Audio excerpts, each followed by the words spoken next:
This conversation about North and South is coming from the emptiness of our politics. The politicians have nothing to offer. If they have, let them put the ideas on the table.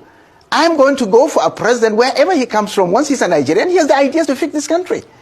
In this 21st century, we're still talking about North and South. In any case, we have tried Northern president, we have tried Southern president. What have they done? I have not seen anything. I mean, Buhari's regime was a disaster. So, and I have said so severally, many people have said so. So why should we be stuck about Akpabio? Akpabio, for goodness sake. What does he represent? Tell me, what ideas can you associate with Akpabio? What contribution has he made to the development of this country? Look at the padding in the budget. There are over 11,000, padded budget, about how many trillion? I mean, this bunch of thieves, for goodness sake, stop talking about them. Talk about ideas.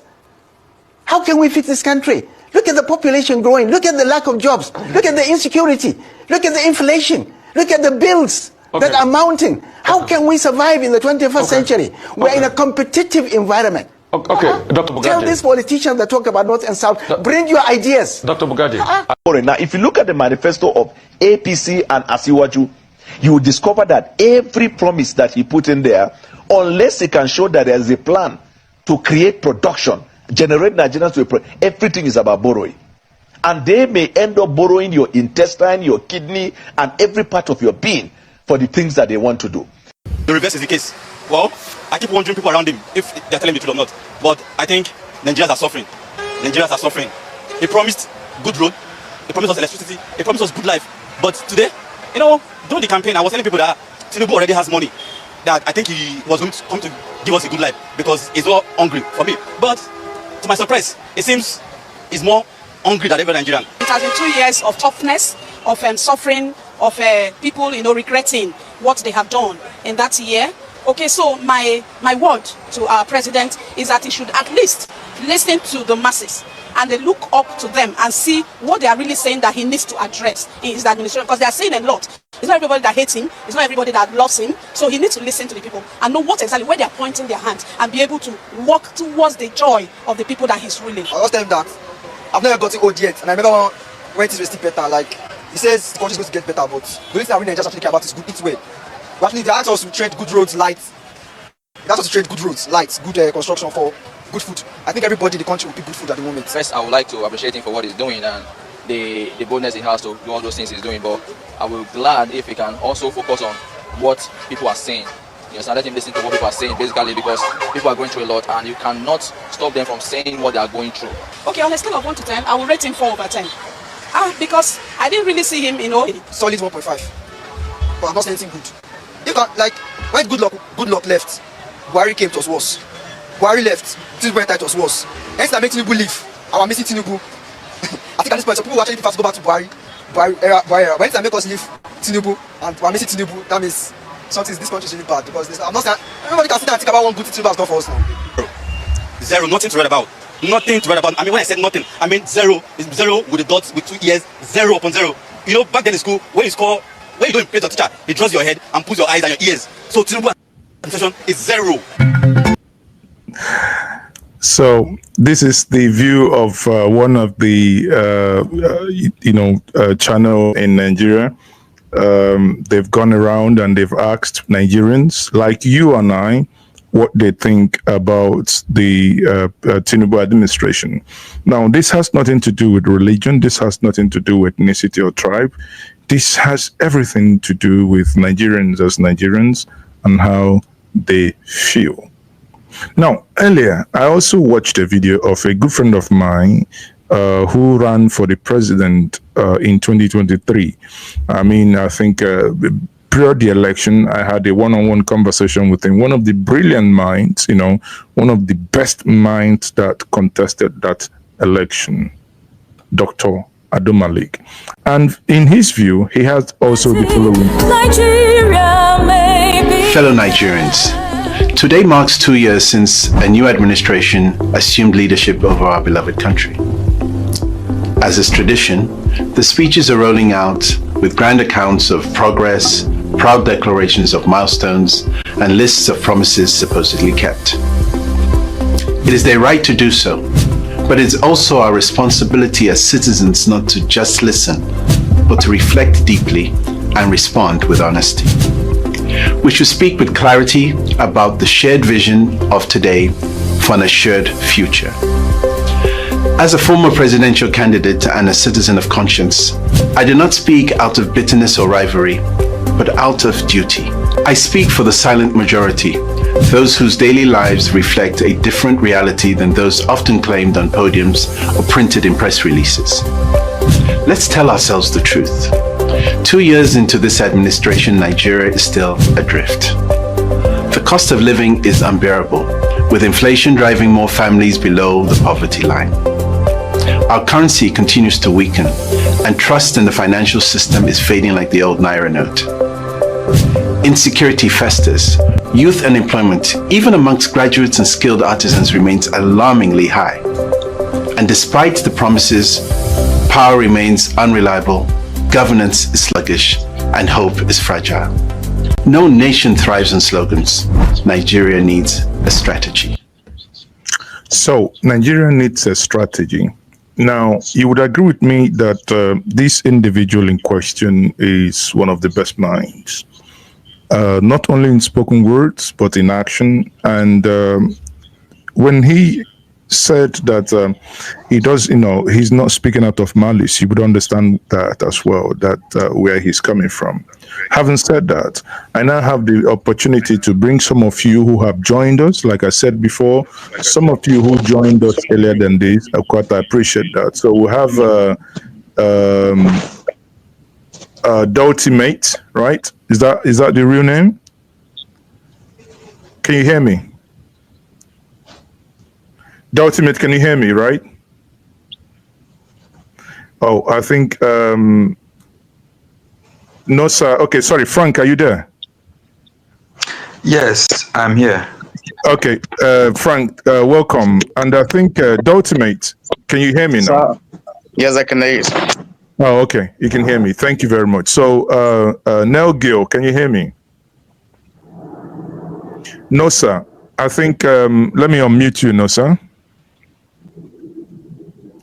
So I would, I understand some of us. Nosa, are you there? Yeah, I can hear you. Okay.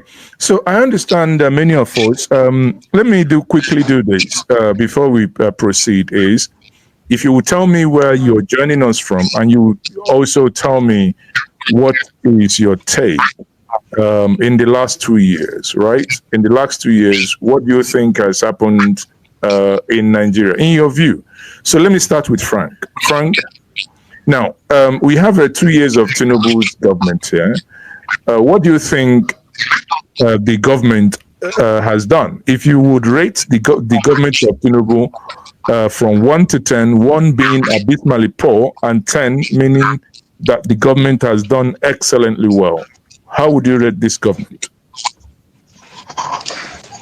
Yes, I'm actually calling from Europe. I don't want to mention the particular country, but I am calling from Europe. Yes. The Buhari's administration actually had issues, which we're thinking that Tinubu's government will come and tackle those issues, because there was a clamor for the betterment of the lives of the people in Nigeria. The most prominent thing that was on ground that was actually called for a new government was insecurity. So we were thinking that if the Tinubu's administration comes in, that would be the first thing he would tackle headlong. But incidentally, when Tinubu's government came in, they have shown so much abysmal, lackadaisical attitude towards insecurity. The man is not thinking about insecurity at all. It's not a paramount thing for him. Because if it were the paramount thing for him, issues have come up in the country which he would have paid attention to. But he's more concerned about things that are not very, very important. If lives are being lost in Nigeria and Tinubu will go to Rome, I don't think he prioritized the lives of the people in Nigeria. Tourism was much more on his plate. than the things that are actually happening to the people in Nigeria. So if you ask me to rate him, I will rate him like 2/10. He has performed abysmally low. Even that 2 is just pity. I'm just pitying him because he's on that seat. Because I cannot point to anything the government has done right now to warrant that yes, he will get anything more than 2%. So that's my take.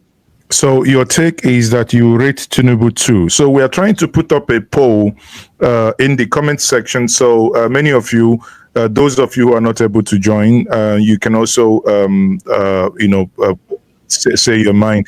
So the ultimate, is that German? So what's your take? Is that German? Thank you, sir. Is that name German? It says the ultimate, right? The ultimate, yes. Okay, the ultimate. Oh, okay. Yeah. So that's fine. The ultimate. So what's your take? You think Tinubu has done well? I thank you for giving me this opportunity to speak, sir. Firstly, I'm going to say, even from time when we started campaign in 2022, I always tell people, I'm a Yoruba man, but I always tell people that this man that is coming, what is he coming to offer us? I haven't from beginning, I never believed in his administration, because 80% of the people who is going to be in government with him are corrupt. So what do we expect from them? So I have nothing to read because I don't believe in the administration from the beginning. So I don't think they have anything to offer us. So I think I will just read them 1/10. Una de quarter 1/10. That's you have no joy in you just giving them 1/10. You know the correct. Because presently now, sir, people who have savings has already spent their savings. Because things are so hard in the country to an extent that even for a common man to survive is not easy. So we have to be honest with ourselves. The government is not working. In all areas, it's not working. Then he was talking about electricity. Where's the electricity today? They are talking about even increasing the electricity. So they are putting even more tariffs, and people are paying for what they are not consuming. So there is nothing working in the country. We have to be honest with ourselves. So in your view, nothing is working. Therefore, you are giving them 1/10. Just give them 1, yeah. Well, Nigerian nigga, you are welcome to this stream. What's your take? Okay, Nigerian nigga is dropped. Omori Robert Frank, go ahead. Can you please sit up, please? Can you sit up, Omori? Can you sit up? Thank you. Yeah. So, good afternoon from good afternoon. Yeah, I live in Canada, and it's a big shame for all of us to see that our great country, Nigeria, has been reduced to rubble, even when we are not in war. My point, I thought I was going to speak to Mr. Peter Abi, it's going to be this time because I have and I've been following of you all this one. My point is, there's nothing to score about that administration in Nigeria. It's a complete disaster. We that research abroad, at the end of the year, when everybody is going home, visiting home, all joy and everything, we decide we are stuck here, and all the shit they leave, we are the one that who do it and everything. Which is a big slap on us. Yeah. Even when we do come home, we all come home with tears and everything because there's no security, nothing. Everybody's just running away. I don't know what has come about the prison that the evil people have taken over that country. I wanted to ask you, with this thing, the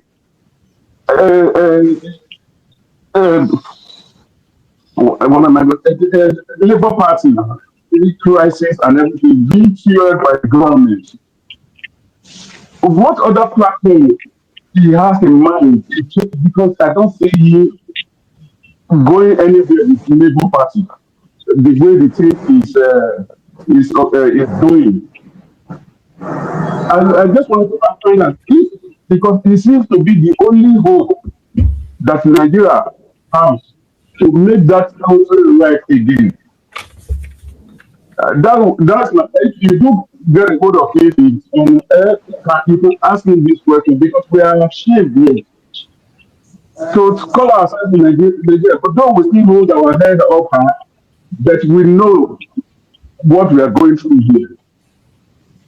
That's my question. Okay. So you have a question, and that your question is under. I mean, what we're going to do is actually we could then gather the questions. We'll see how it goes. Your question will be under what platform would he be running, right? In short, you do not think that Labour Party is still visible, viable for him to use. Thank you very much. So, John, a double, please. John, a double. You're welcome to the stream. All right. Thank you very much for this opportunity, and I quite appreciate what you guys are doing. My name is John Edobo, and I live in America, in Georgia precisely. I just want to say something. When we try to rate the Tinubu administration, I wonder what we are rating. Is there anything to rate about the administration? That's their performance. I mean, we have, listen, in fairness, our job will be to be fair where necessary. In fairness, for instance, I personally, that's my opinion, I have identified 3 key people in Tinubu's administration that have shown semblance of capacity. And these are, in my view, former governor of Ebonyi State, that is Engineer Dave Umahi, Festus Keyamo San, and Tundu Ojo, that is the Minister of Interior. Irrespective of the fact whether I do support or I do not support the government, I have seen a sense of urgency and duty, and people who somehow, want things to change. I give it to them.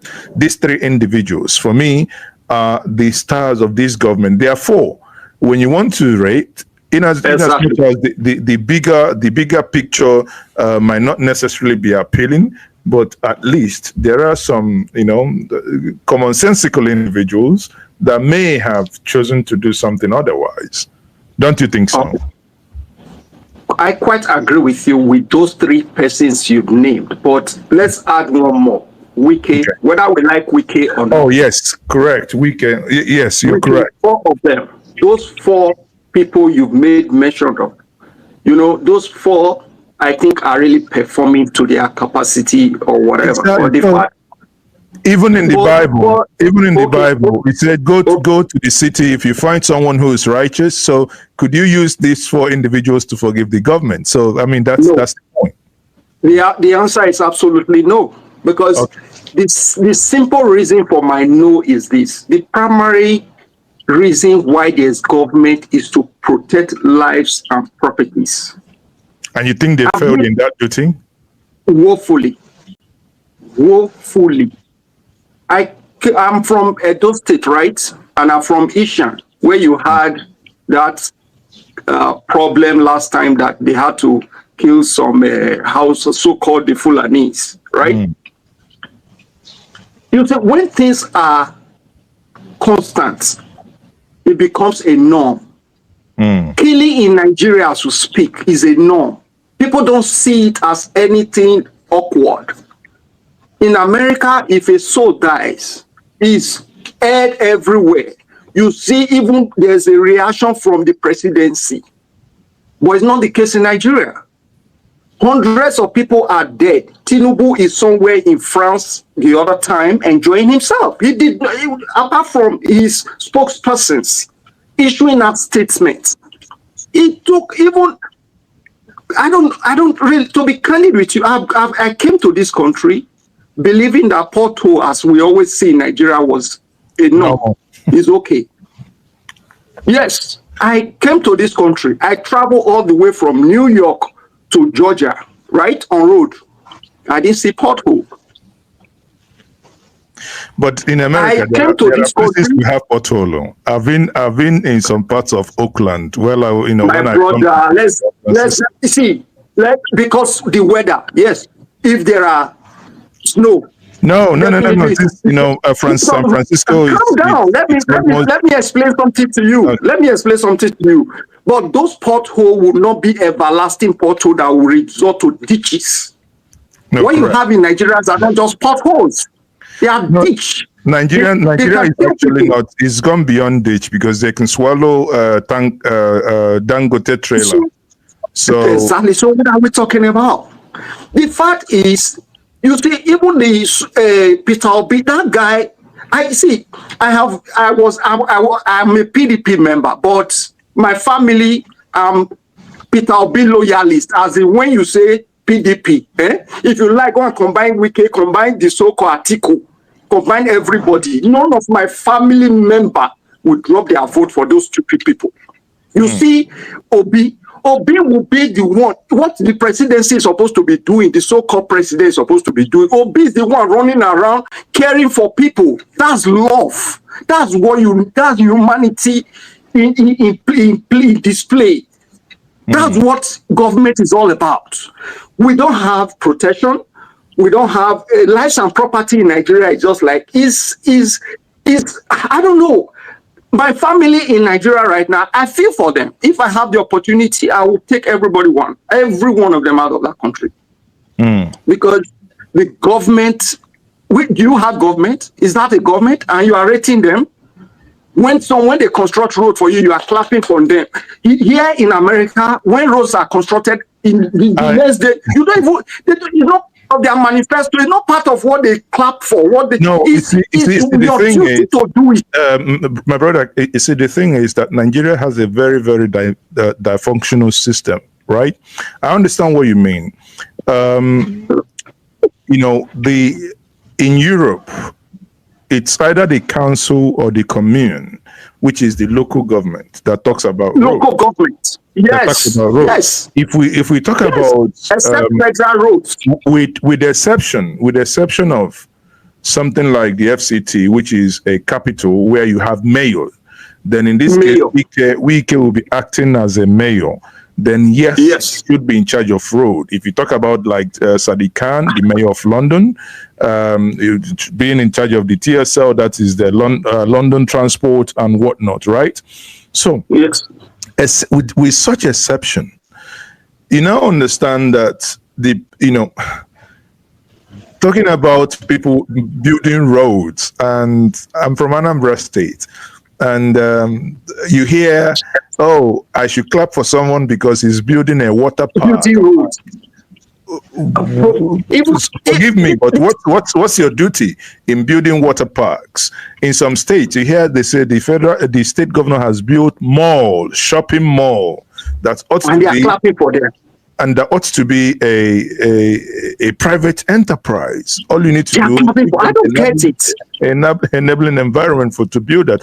I mean, we do understand that, but let's not lose the sight that this is Nigeria. That's the problem. That's the problem. No, you know why? Just hear me out, please. You know why?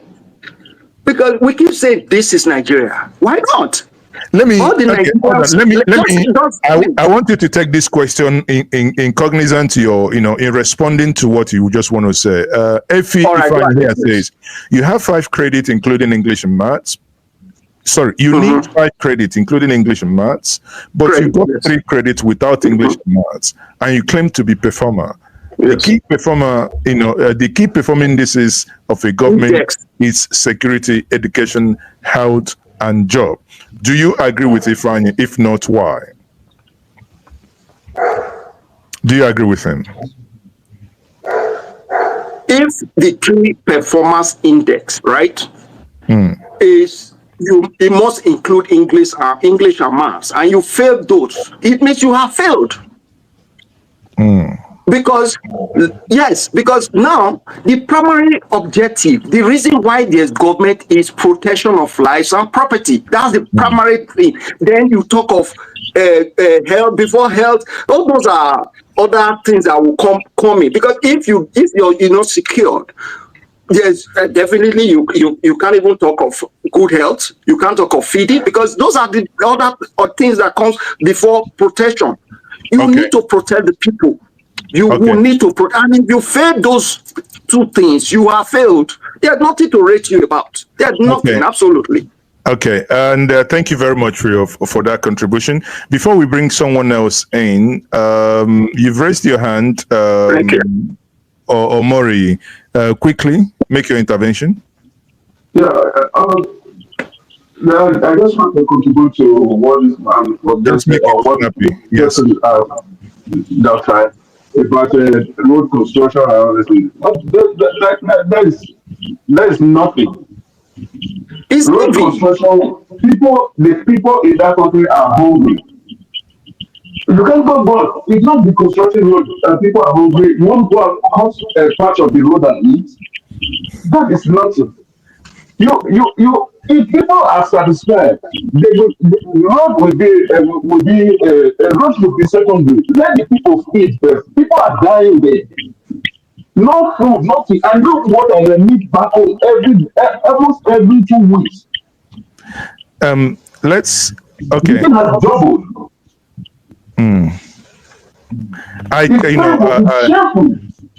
But because a country that has so many places, so many. Canada here cannot boast of what we have. If they have what we have, if they have the taste of what we have there, this count, in fact, the reason of the earth, what is that? Okay. Thank you very much. So let's take more people in. We've got more people joining us. For those of you watching us, please, if you're just joining us, this is Ginger Media TV. My name is Mazes, okay? And let me quickly check, guys. Quick update. We're supposed to have a conversation with Nigerians, with Mr. P2B by 7 o'clock. And there's been some issues, so let's see what the update is quickly. Just wait, let me quickly see the update. So okay, so while we are waiting for the update, we'll see. While we are waiting for the update, please let me take the Nel Gil. You've been here from the beginning, even before the show started. And I don't know if you're now able to speak. If you can, please do now, please. Nelgio, are you there? Nelgio, are you there?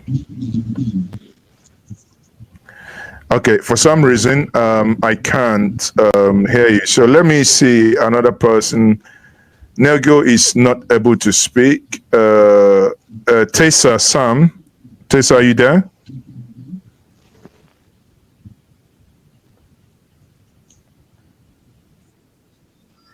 Tessa, are you there? Sam, are you there? Sam, quickly, are you there? Sam, are you there? For some reason, what's happening, guys? Okay, let me see. Sam? Sam, can I? Sam, are you there? Okay, Samson K, go ahead. Samson K, are you there?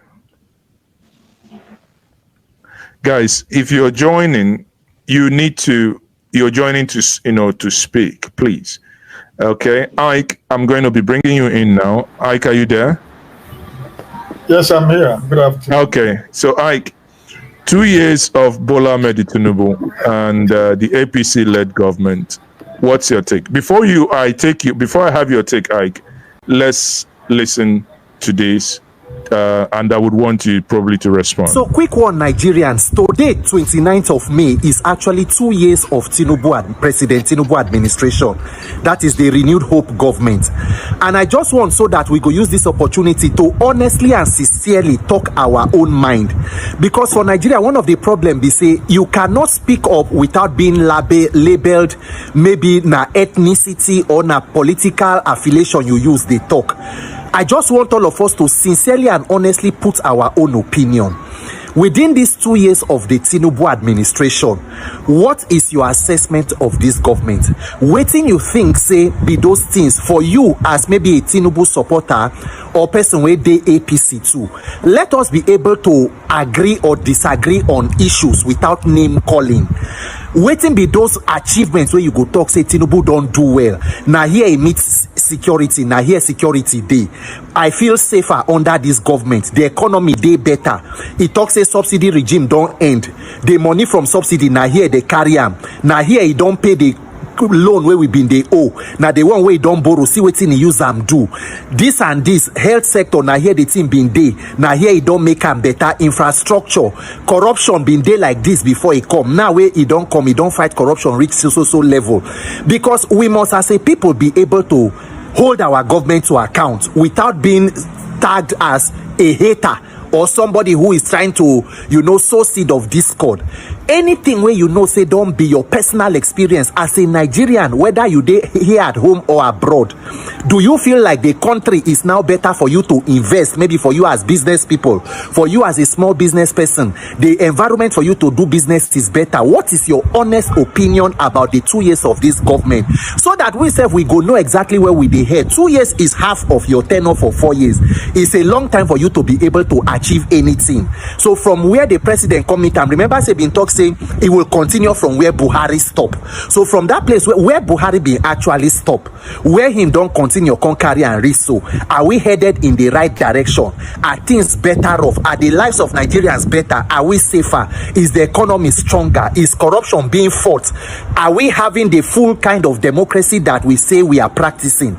These questions are the questions we should ask, and we should give our honest assessment of the 2 years of the Tinubu administration. The renewed hope governments, have your hope been renewed, or are you becoming even more hopeless under renewed hope?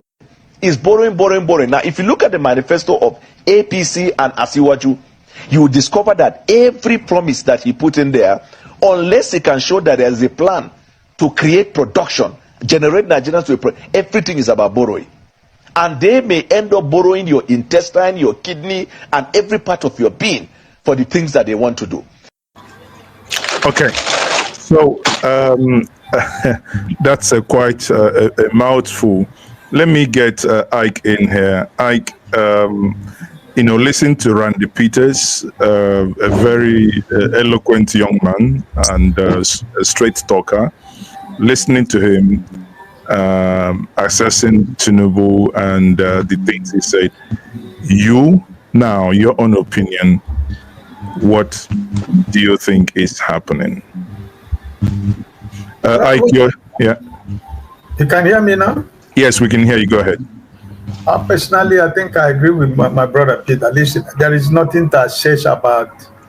There's nothing to assess about this government. It's really heartbroken to see the situation of Nigeria today after 2 years, right? Because sometimes when they want to distance themselves, they forgot that the government that they took over from is still the same government of APC. So it is the same government that has been in power for 10 years. So what has changed for Nigerians? And I think that Nigerians in Nigeria should be honest to themselves, because most of us who are speaking, we don't live in Nigeria, right?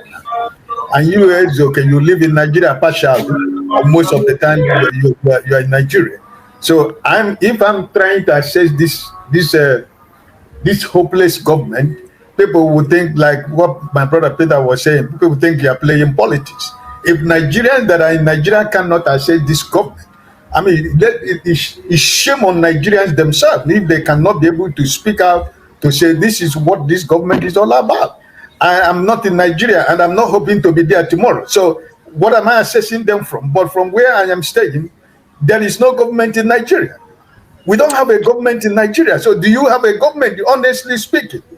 You as somebody, you were making a mathematics the other time, and the person you were pointing out Wike and Umar here and there. Is it what are they doing? They're doing their job. They were assigned to do the job. They're not giving me any favor. Are they giving you favor? Are they giving favor to your family? No, they're doing their job. So why do I have to say you are doing your job? No. I'm working too. If I'm giving a task to do a place where I work, my job is to make sure that I achieve that task and even try to do more. So exactly. I'm not expecting anybody to come and praise me because of the job I'm doing. It is what the contract that I signed. It is what I'm paid for. Therefore, I have to do the best to make sure that the company where I'm working, that we are growing, but we're not going backward.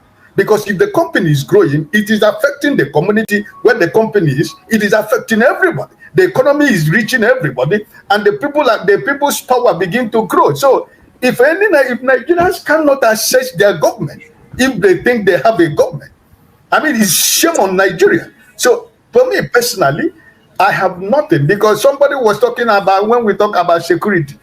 Can you tell me, Mazes, okay, you have been in Nigeria since all this killing that has been going on in Nigeria. Your president was out of the country when the overkilling happened in Plateau and Benue State.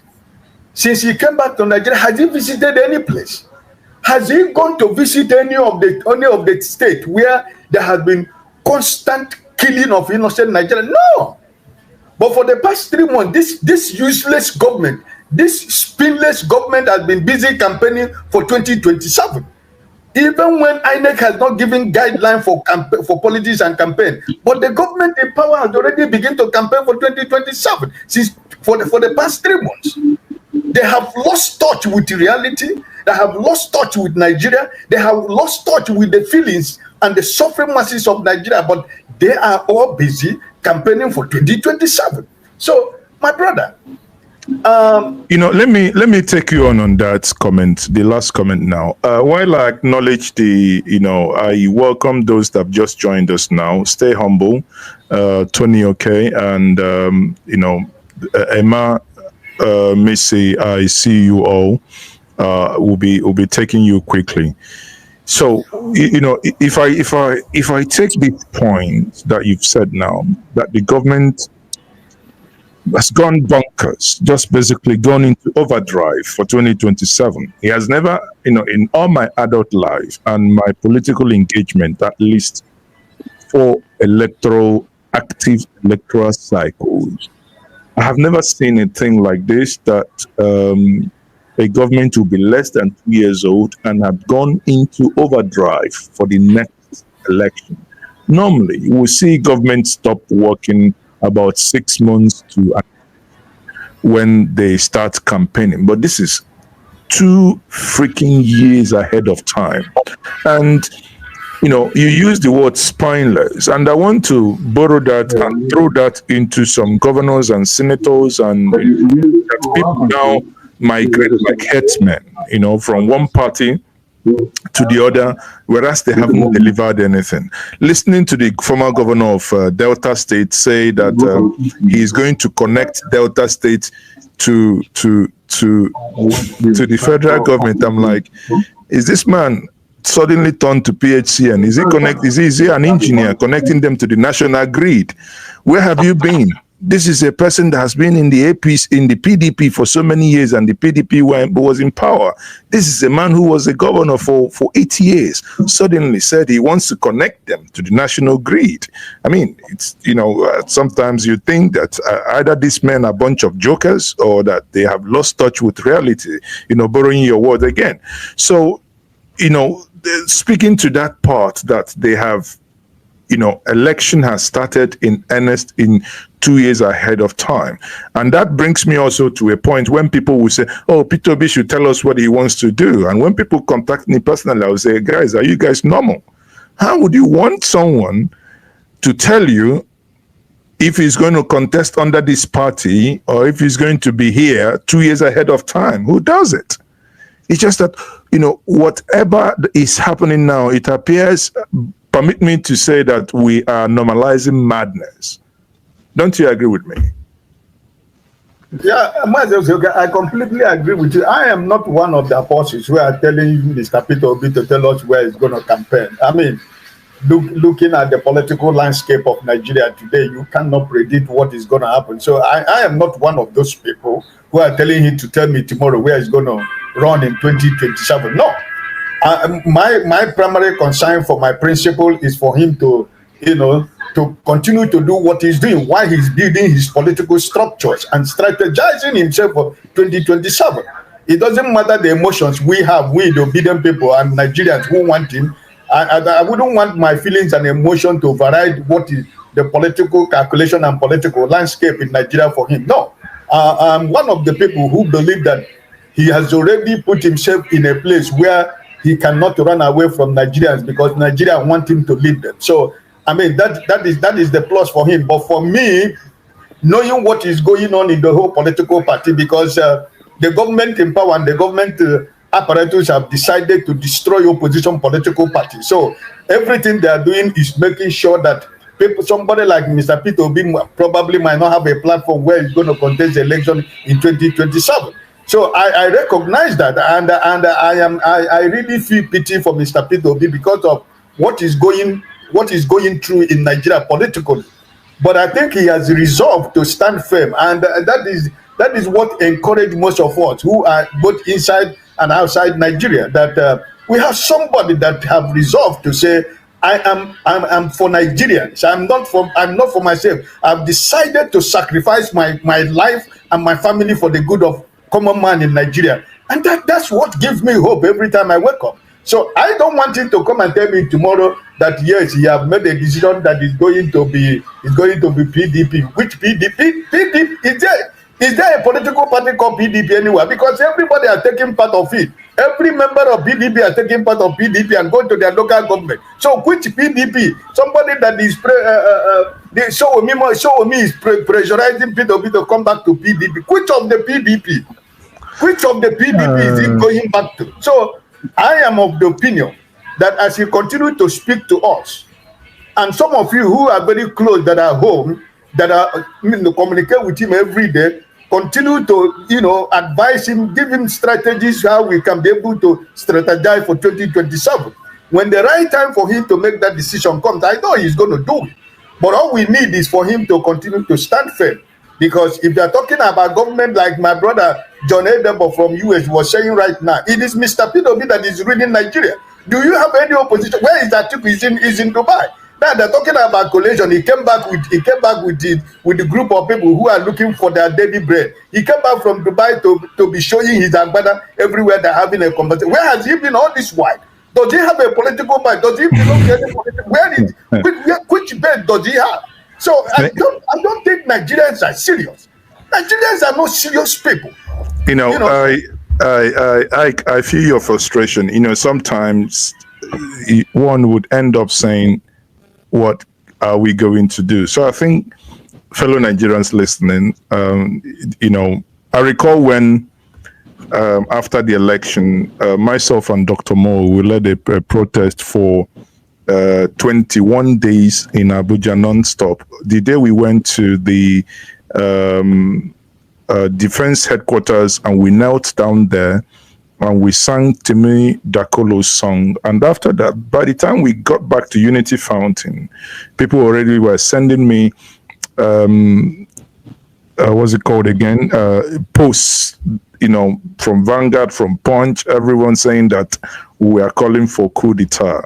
And people told me to leave town and, we should stop coming, that our names are in the DSS. But anyway, fast forward today, had Nigerians joined in those protests, that we were actually trying to say that something wrong is going on here. Probably we may not be here today, but hey, the rest is history. So I acknowledge once more the presence of, some individuals here. I know many people are joining. Stay humble. We'll be taking you quickly. And I have my brother here, Tony, who's smiling quietly. So, Tony, if you may speak, I don't know why. Tony, do you have another device on? Because when I mute you, there is a feedback from you, Tony. Are you there? Yes. Sorry, do you have another device on? Very likely. I think it's my phone. Okay, could you please turn it off so that we do not have the feedback and we can hear you clearly, please, if you don't mind. Okay, let me take someone else. Then let me take Stay Humble. Then we'll bring you back in. Okay, so Stay Humble. You're welcome to this stream. Okay. Thank you very much. So I was going to ask why we don't have His Excellency Mr. Peter Obi. Like I said, there is. I'm trying to make contact backstage. There are issues ongoing, so hopefully it works. If not, it might be a different day. But the moment that becomes clear, I would inform us.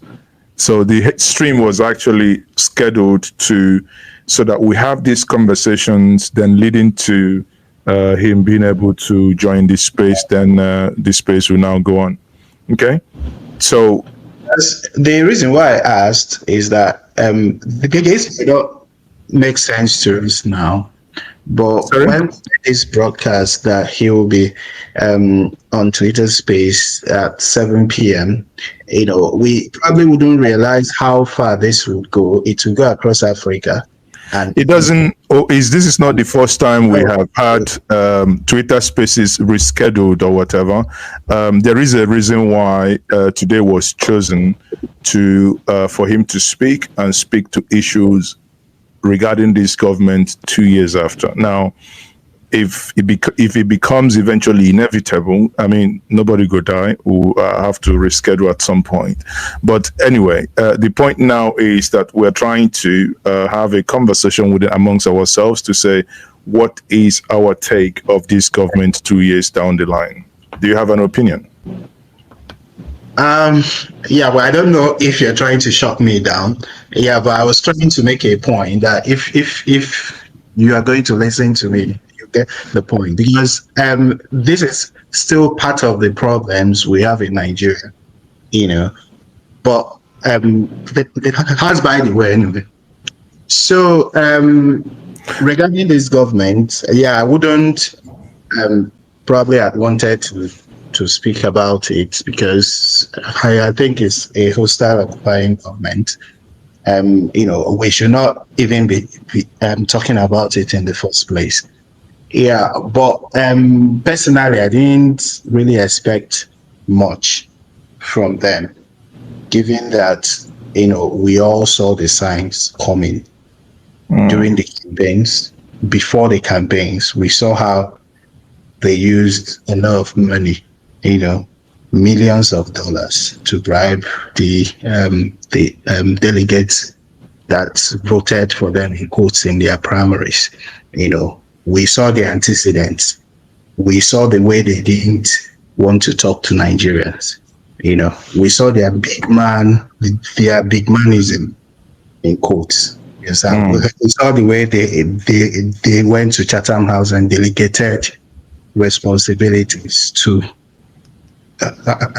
the so-called teamship members. Yeah, so I don't think we really expected much from them.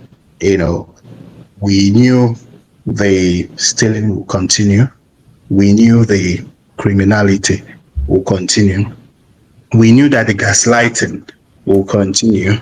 You will beat a child and tell the child to not cry, Yeah, and then I think today as we're speaking, the so-called ministers are on Channels TV, spewing all sorts of lies, Yeah, so I don't think we expected something different, really, from what we are seeing. And I don't think that what we are seeing now is even different from what has happened in the past. Remember the time of Olusegun Obasanjo, the same thing happened, the same 2 years in government, and you start hearing about elections, moving from PDP to Alliance for Democracy, and this and that and that and that. I'm trying to form one party state and the rest of them. So I don't think we are seeing something different from what has happened in the past. The way they play their politics, because the purpose of politics is to deliver good governance to people.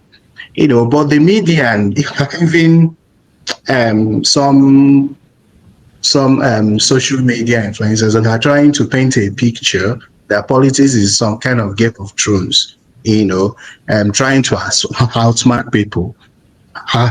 So the way we play politics should be to deliver good governance to the people. Right. Okay. I quite appreciate your insight and input. Thank you very much. Let me take Tony. Something. Definitely. Am I okay now? Anyway, let me go ahead. Yeah. Greetings, Mazi. Thank you for the good work that you're doing, and greetings everybody on the panel. Well, I think that if you are asking for an assessment of 2 years of the APC government, depending on who is looking at the achievement, government feels that they have done well given the challenges that we have, and they've enumerated quite a number of areas. Lagos, Calabar, Coastal Highway, Badagry, Sokoto. They talked about refineries, that have experienced some bit of a turnaround. They talk about students' loan and stuff like that. But, and the government feels that it has done fairly well. But if you look at kitchen and table issues, you look at real, purchasing power of the ordinary Nigerian, you don't seem to see that reflected. Inflation is still at about 34%, even though we have the Bureau of Statistics given a figure that has been contested by renowned economists like Bismarck Riwanu. We've had the president of the African Development Bank, the outgoing president, really our own son, warned the government that in terms of its policies, economic policies, government should take a look. It didn't give them any pass. Even though they claim that the IMF is endorsing what they're doing. But generally, for me, and from what we hear and from what we see, if you look at the area of security, look at what Zulum has said. Territories being captured, insurgency is increasing. And I think the government saw that, because if you look at, they have to retool, the command structure of the military in terms of fighting insurgency in the northeast. So I heard you when I was listening, asking some of your guests to give the government a pass mark. And I'm sorry if you ask me to do that. I just give the government a very generous 1.5/10. I think it hasn't done quite well. I think these 2 years would be one for the government to sit down and talk to itself and listen to Nigerians, because government, if you take a census and the people are saying that you haven't done well, or just only your cabinet people are saying you've done well, I think that's not a realistic view that the government exists to serve the people. I don't think the government has done well. I don't think all the hype about, Asiwaju, who has done well in Lagos, and so the hype to all the expectations, that is going to do well, I don't think he's done well. And we're not interested in giving us excuses that the economy was bad and so on and so forth. Government exists to fix things. So if you haven't fixed things, is 2 years enough to fix? In 2 years, can we see a direction, a path? Can we see a policy position? Can we see a clearly defined objective, a focus? Can we see something that is behavioral that we can assess and that can give people hope? I think if you look at those areas and the task, if there's anything that government has set for itself in terms of achieving those goals, I don't think this government has done very well. And I think it should listen to people, listen to the public, listen to opposition, and then re-engineer and retool its machinery of government.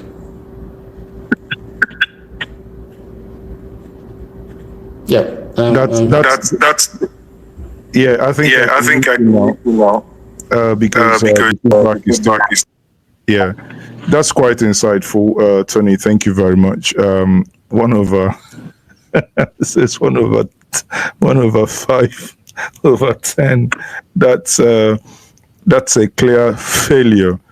And okay, you want to respond? Go ahead. Well, my response to what he just said, it was too general to give the government 1 over 10, 1.5 over 10, because I've seen nothing be done. The coastal highway is 700 kilometers by all standards. And they've only completed about 30 kilometers. And I knew from the beginning that road is just only constructed just on the axis of Lagos. And it's not going to go beyond that. It's going to be an abandoned project. And right from the beginning, I knew what this guy wanted. This Tinubu of a man. He's a crook. And he will appropriate all the money for the road, and it's going to end on Lagos service. It's not going to go beyond that. Nobody, even super highways abroad cannot be constructed the years it's appropriated for that thing. And the August March awarded the contract to himself and his son. That is the most. When we talk about the money, Keyamo, Wike, and all those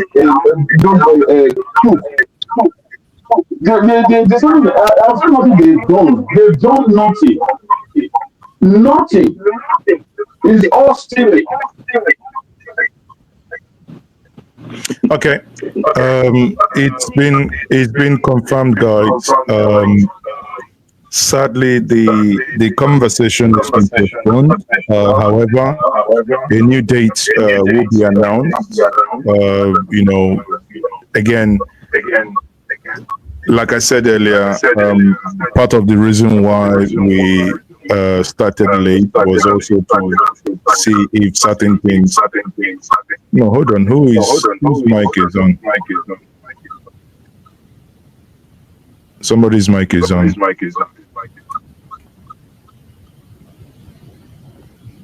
Okay.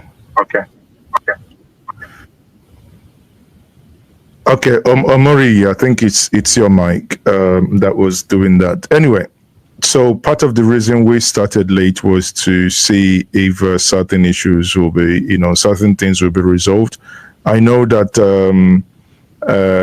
Stay Humble had already started saying it's a Nigerian thing, and I wouldn't say otherwise, but the thing is, if you operate in Nigeria within the hostile nature of this place, you would understand, and you would know that His Excellency Mr. Peter Obi is one man, at least I can speak authoritatively, having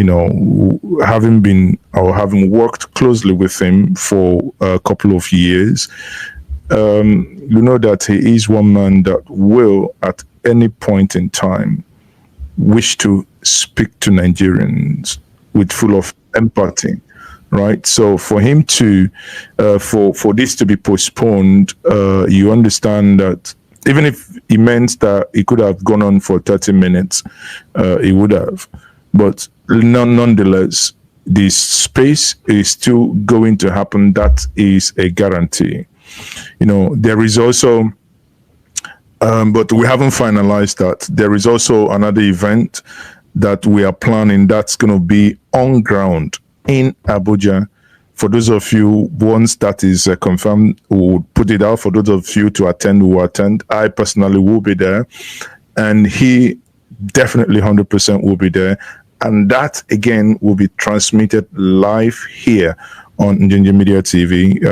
No matter how long it takes, 3, 4, 5, 6 hours, it will be transmitted from beginning to the end. But one thing we may not have on that second event will be the opportunity for people to ask questions or whatever it might be. Or maybe, it's a hybrid event. Maybe he may authorize that people online takes question. Maybe it might be that you drop in your questions. We don't know how that's going to happen, but there is a second event anyway. But for this event now, the event sadly has been postponed. So let us on that still continue with our conversation. Either way, today is the 29th of May 2025. Now, Nigerians are confused. Some people asked today on a Twitter space, why do we still have 29th of May as public holiday? And eventually, June 12th, are we going to have another public holiday? People are now confused. Which is which? Is it the 29th of May, that is the Democracy Day, or is it the June 12th that was actually made a Democracy Day? Or do we have 2 Democracy Days in Nigeria? I do not, honestly, on this, I do not have opinion. But let me quickly bring more people in. I have also Kachi joining us, and we have some of you here. Please, if you're brought in, please can you turn on your camera? I have Kachi joining us. Kachi, can you turn on your camera? And the ultimate, please. Okay, you're back. Obviously you have given us your take before. Jay Odang, are you able to turn on your camera, guys? If you're able to turn on your camera, then we can have you speak to us. So now I would want us to take a look at this and have our take. Now, one of the things that this government has become, in fact, the APC government since the time of Muhammad Buhari has become so notorious of, is the issue of budget padding. And budget padding has become that same place where we spend so much money and we basically, the Nigerian government, the Nigerian people will have very little in return. In this year's budget, that is being worked upon, we have seen where solar street lights, single one, is costing us over 100 million naira. And Nigerians are beginning to question, are we the light of the world, or are we trying to light up the sun? I mean, what's actually happening, people? Now, there is this video by Budget IT that really speaks to this. Let's quickly watch this. To make a Greek ding for inside this country this year, now 242 billion naira then go need. They send proposed budget give National Assembly. Now, Nkechi, do you want to know what National Assembly did? They fire the budget, they increase them from 242 billion to 1.9 trillion naira. Now, if to say that the inflation or the budget party be the only thing where they happen for the budget, we was okay, make we see manager. Because under the time of Bobo and even the time of Bros Jonathan, they still they took some kind of things for inside the budget. Make we no lie. You want to chop the destiny of So, while we're still on the 2 years of this government, how do you in this planet Earth explain that a ministry submits a budget of 24 billion and you wake up the next day when he has gotten to the table of the uncommon sitting arrangements and it shoots up to 291? or how do you explain that 69 billion was submitted and it balloons into 1.2 trillion? Or how do you explain that 242 billion was submitted and it balloons into 1.9 trillion? I mean, maybe we abuse money. EFCC is just running after people who step on Naira as Naira abuse. I think this is real abuse of money, because at some point, even sitting down here, listening to the figures being announced by the young lady, I became dizzy, because the billion, we like, what's going on, people? What is going on? This is beyond me. This is beyond the life of me. I do not understand what is going on. John, I beg, you understand the thing where they happen? Eh? Yes, it's very clear. The fact is that we have people that are insensitive to the well-being of their fellow human beings. The Nigerians, the real Nigerians. The real Nigerians are on the street. You know, I said something, I came to America, I've not really seen a gully, because that's where, you guys shouldn't be calling it a pothole in Nigeria. It's gully that you have, ditch. But now, you see a budget that is being presented, and it gets to the National Assembly, they pad it, they add more to it. Remember, that's the same Senate President, Akpabio himself, who said he could not pronounce the figure that was presented to him. But he went ahead, added more to figures he could not pronounce. Where is the money really going into? Today I was reading something, it's a total mess, because today I was reading something where they said just to get one pole of light, which is their light they want to put in their various constituencies, costing about 300 and something million. How is that? How do you explain such? How do you explain such to people that are sane, and you expect them to remain in that sanity to remain? How? I have my families in it, and you know how much I transfer on weekly basis just to sustain people out there, friends and well-wishers, even those that don't even like me. I still have to sustain their life. When I see their condition is pity, and you just don't have any options than to pity them and send something. I was watching the convoy of our so-called Mr. President in Lagos under the look where the cars in that convoy, which of those cars are manufactured in Nigeria?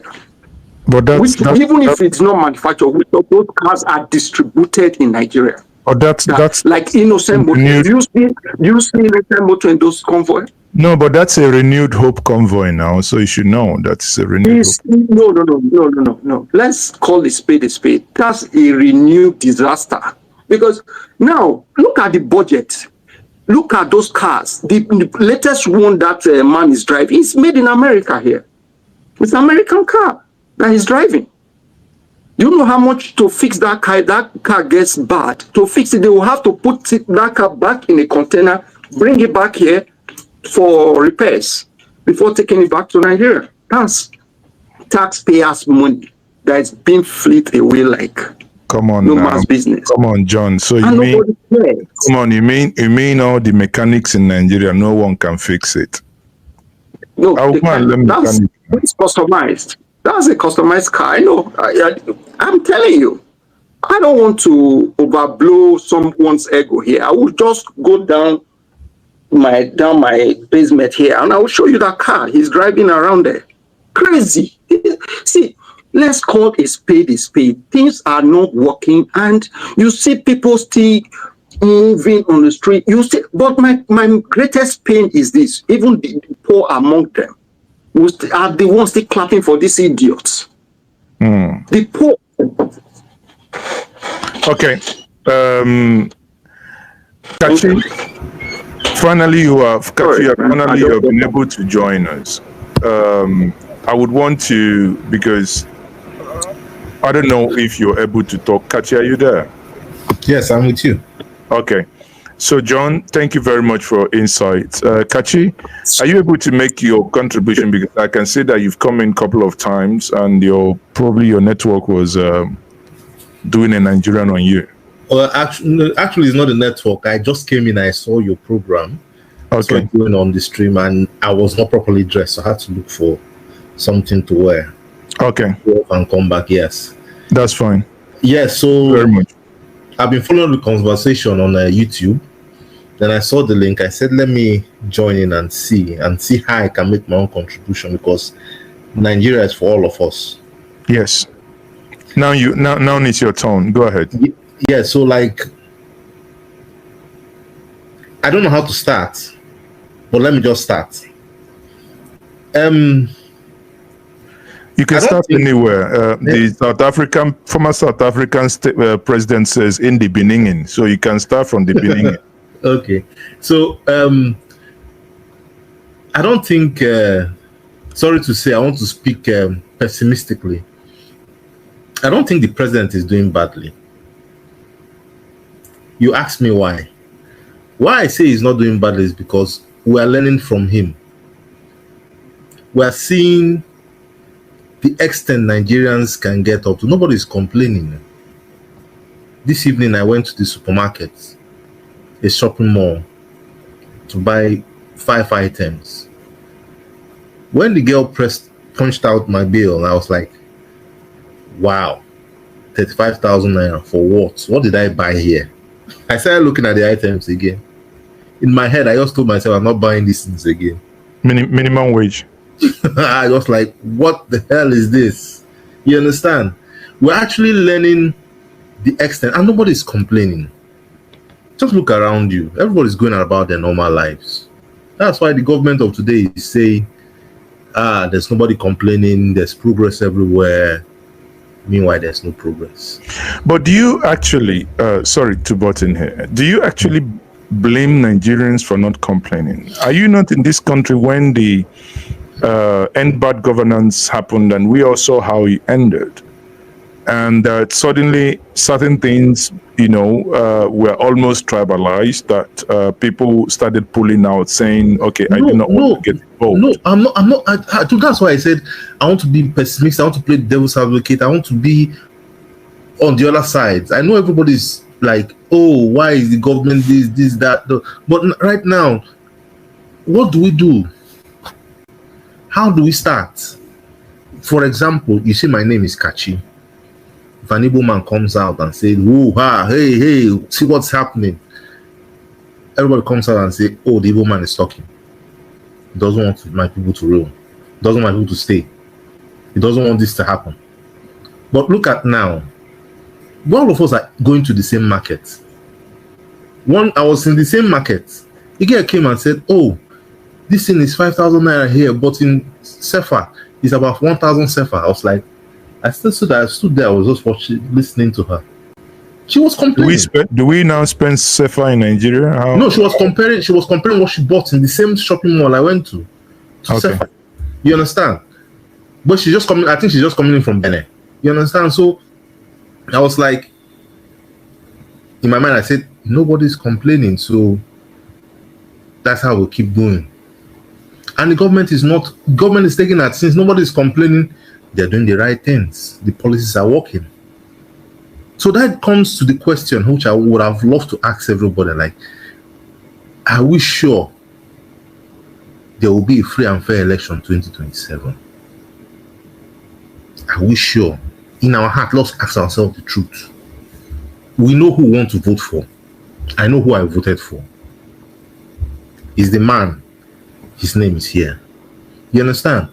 I know who I voted for, but are we sure? With this quietness, with this tameness, with everybody complaining from their own angle and all that, and nobody's coming out to say, this is wrong. This is what's supposed to be. Like there's a group I'm in, I always put a quote there. When good men keep quiet, you know that quote? When good men keep quiet, evil takes over. That is what's happening in Nigeria today. I'm not saying no. Sorry. Let me interject once more. Are Nigerians actually keeping quiet?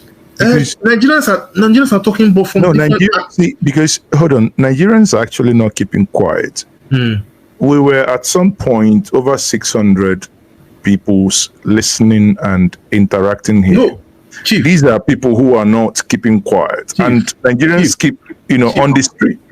Chief, yeah. Let me tell you something. I'm not saying Nigerians are quiet. I'm saying there's this cohesion. When plenty noise is coming, a cohesion of voices, where voices the unison. Something would have happened. That what they call it, end bad governance. I watched the momentum. I thought it was a momentum that will make that shift, because I was sitting down in my mechanic, because I go around and all that. I was sitting down with my mechanic, and I had some. I don't speak Hausa, but I hear a little bit. I had some uniform men. I won't call the enforcement agency. Uniform men talking about the zanga. They call that zanga protest. I was like, wow. So these people are taking this thing serious, and all that. So this cohesion is not there. Chief, you're one of the few voices. That's why I'm here. That speak. That when you talk, people listen to. That's why some of us are here. But when you go deeper, how far, how many of you, or how many of us can come out and tell ourselves this thing is not going well? It's not doing well. You understand? You're one of those few voices. I'm not saying there's no noise. I'm saying the noise, that when you see noise. Let me tell you the truth. This government is afraid of noise. If that noise starts today, my brother, this government will change. Either they change for the best or they will leave. I do not know. Thank you very much for your input. But let me say this. I like the angle you came from. One time you are the devil himself, playing your advocate. At the other time you are, you kind of, brought out your real color and your frustration of having to spend your minimum wage in one sitting, and probably abandoned what you went to buy out of frustration. You went home looking at yourself and, seeing the air condition above you. I would rather think you are part of those in band A, or maybe not like us that are in bandit, but Chief, if I'm in band A, I would have disconnected the lights a long time ago. Okay, so you're part of us. We are in the bandits, so the unbanded people.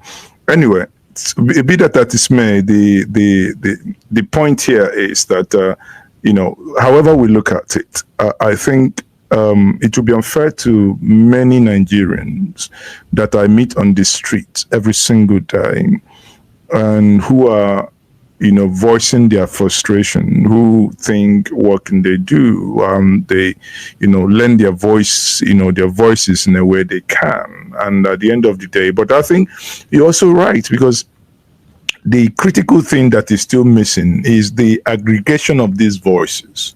I think that is what is, missing, and sometimes it's sad, because you can see that if we take a step backwards and go back during the NSAS, and that the voices appeared to be one, but at some point the political class found out that there is something like when you get the black and the yellow and shake them all together, and they will start eating themselves.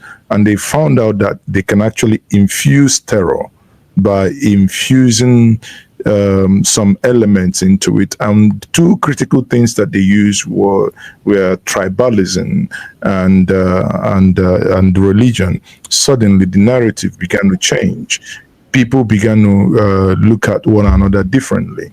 Now, fast forward after NSAS, bad governance happened, or rather even before then, we had all eyes on the judiciary. Even before then, before all eyes on the judiciary, when the election was announced, the night it was announced, we went on the street. Even so, when you look at it, at every point in time, there is a reoccurring decimal, and they begin to inject that, and every time it works. Nobody has ever told us now during the end bad governance protest. Nobody told us the infusion of Russian flag. And Russian flag was infused. People say, oh, no, okay, no, I'm not actually saying that Russia should come in, because recall that Russia has been seen to be in alliance with the Burkina Faso military junta. So people are now saying, no, I do not want to be seen as calling for the same thing that happened in Burkina Faso. So everybody backed out.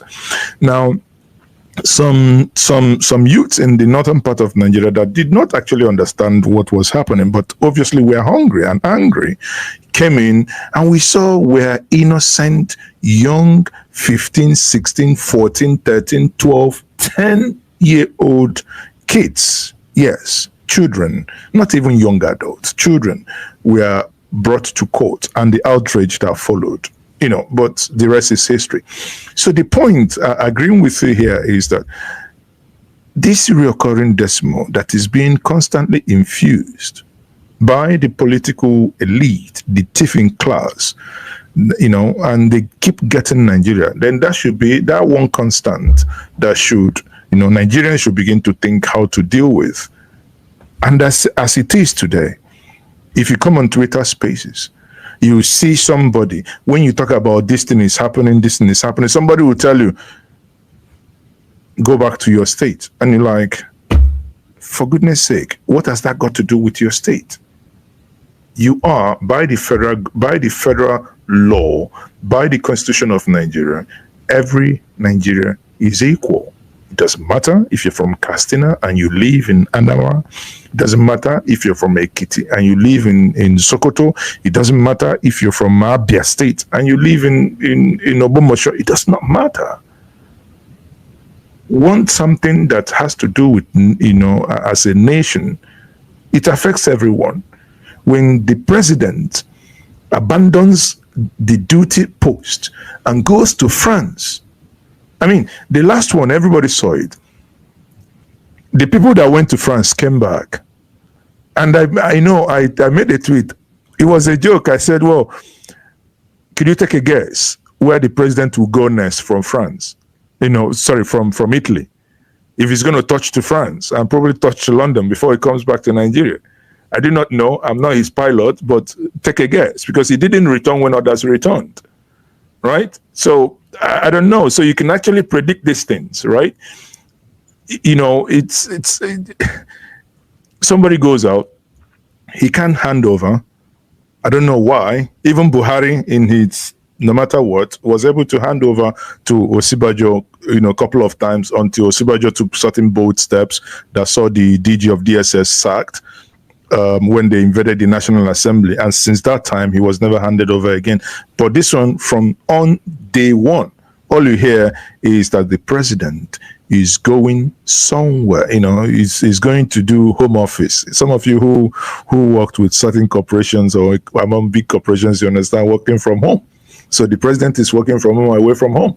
He's now remoting. He uses VPN. Every time he travels, he tunnels back into Nigeria and governs us through VPN. Anyway, that's executive VPN. So when you look at it, it worries. Now, coupled to the fact that these systems appear to be failing. You're not talking about national grid that keeps failing. We're not talking about JAMB that, we all know the glitch that happened the last time. Otumba, I acknowledge your presence here.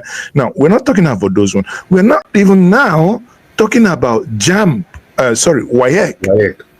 That our children can take exams with lantern in the year 2025, where we have budgeted over 100 million for a single solar light that you can buy for 230,000. Go to Gigi, type in industrial solar street light.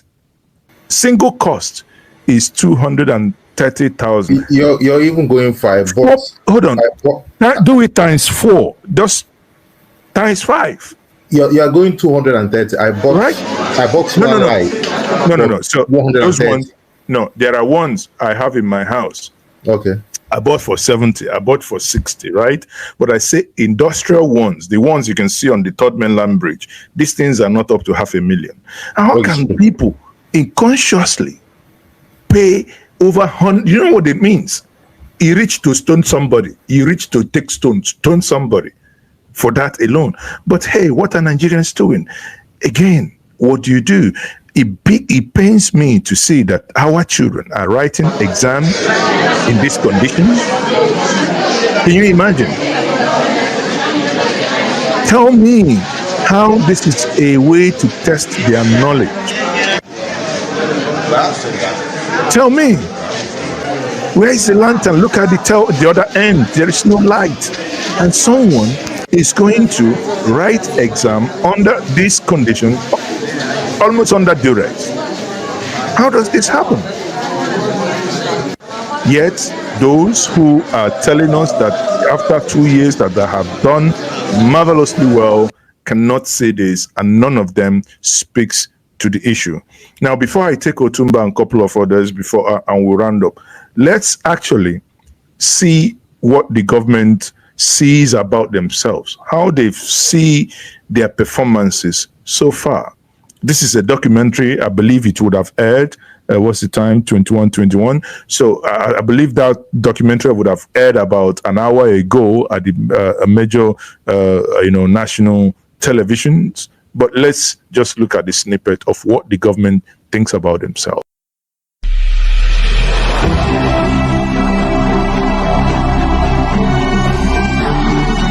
We have confronted the ghosts of the past, from the unsustainable fuel subsidy, down through the volatility of the FX system, to the erosion of local government autonomy.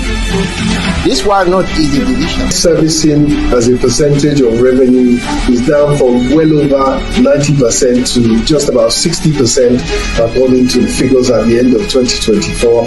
Likewise, the debt to GDP ratio is relatively moderate at just over 50%. Daɗi mai yawa kuma sosai. A kullum ina kashe mai na naira 18,000 kullum. Yanzu bana kashe wace 5,000. The conversion was free, 100% free. The dollarization or de-dollarization of the Nigerian economy has done the fact that people now have confidence. The progress we have made did not happen by accident. It is the result of calculated choices.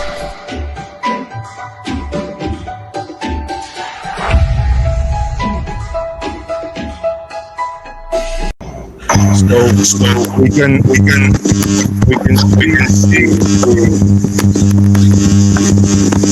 Sorry.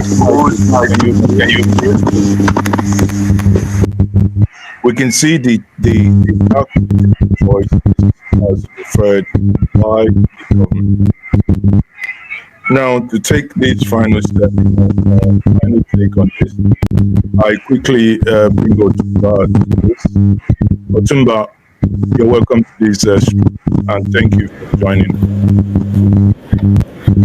Good evening, everyone. Yeah, good evening. Honestly, when we talk about our country, sometimes it's so depressing because I don't even know what to say again. I mean, I watched a bit of the presidential or Aso Rock, what do they call it? That thing they were showing, just that you show a snippet of it just now. I mean, I'm a chartered accountant, and when these people talk figures, we've done this, we've done 300,000, we're giving loan, student loan to this and that. Like my brother Kachi said up there that he went to the store and he bought something and 35,000 minimum wage. That was not even. So to me, the only way forward. I mean, we've talked about. I know people talk so much about people have to revolt, people have to do this, that. Why don't we even start from the grassroots? Why don't we start with our state assembly representatives? Why don't we start with our senators? I mean, I come from Ekiti State, and I'm part of that group that has been, harassing our senator, and he's the leader of the Senate, whatever they call them. To me, I mean, we just think that you go to this Abuja, I think the minute they enter that chamber, they become different people. No, I think there is something they infuse in the water that is being taken the moment you get. But when I see you on the streets of Ado-Ekiti, you actually behave like an Ekiti man. But the minute you get to that Abuja, it's like there's something else. Once you cross River Niger. So for me, honestly, I mean, yeah, many of us we've seen. I'm in, I'm in two places normally. I'm in the UK at the moment, and most of the time I'm in Nigeria. I love my country so much that I want to be there. I want to come there, man. But you hear so much, and then when you go, you actually see people suffering on the streets of Ibadan, Lagos, anywhere you go. There are these Amajiri children. Once you stop at traffic light, you are going from Victoria Land to Lekki, Adesanya, and all that. It's a disaster area. Why do we have that? And then today I was watching that convoy, for crying out loud. So the point I'm making is that let's be honest. Politicians will always tell you they've done this, they've done that. One thing I'm happy about, though, is that even some people in the APC government are now talking about what His Excellency Peter Obi has been saying all along. They're borrowing trillions and trillions of money. What are they doing with it? But Honorable HE has said there's no problem about borrowing.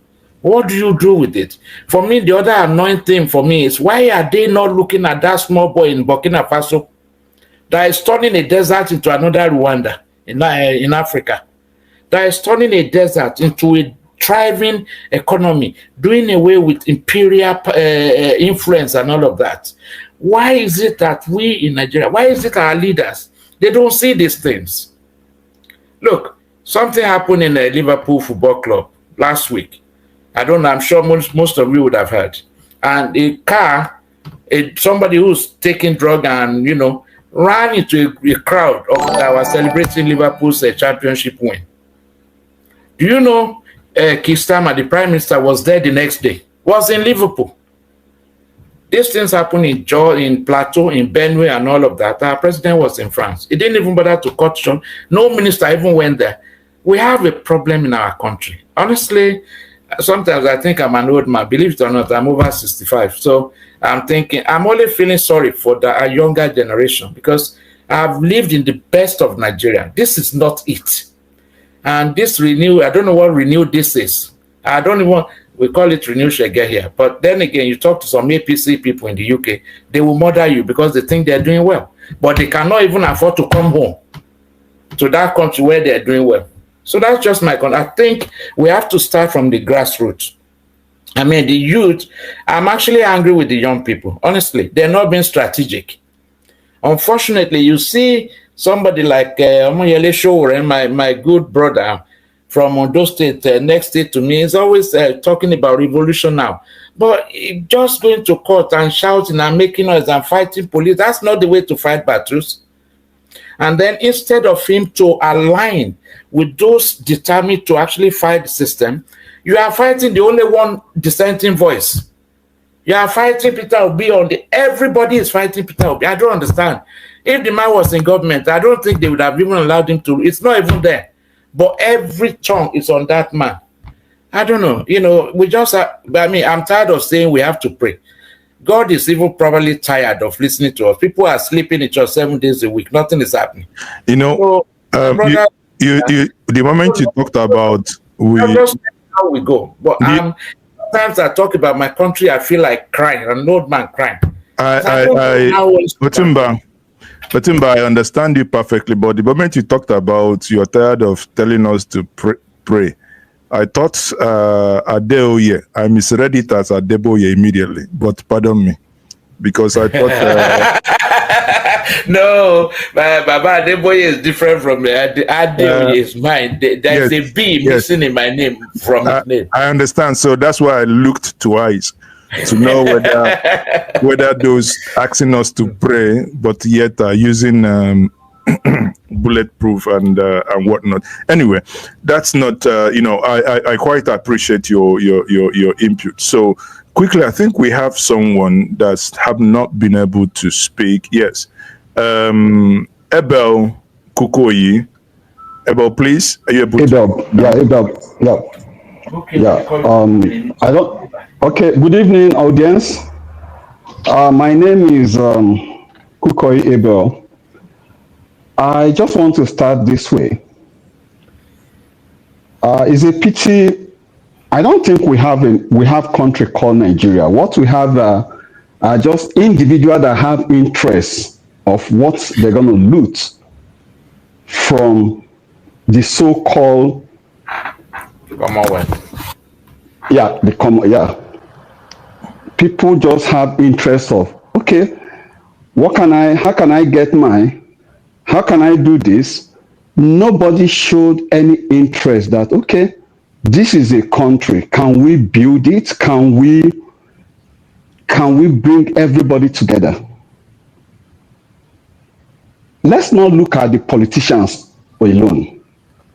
Let's look at the churches, the religious circle. Are they helping matters? Not at all. The so-called religious circle is, we heard from the other man who said, if you don't pay your tithe, no heaven for you. Because he has gone to heaven and prepared register to welcome everybody to come to heaven. Fallacy.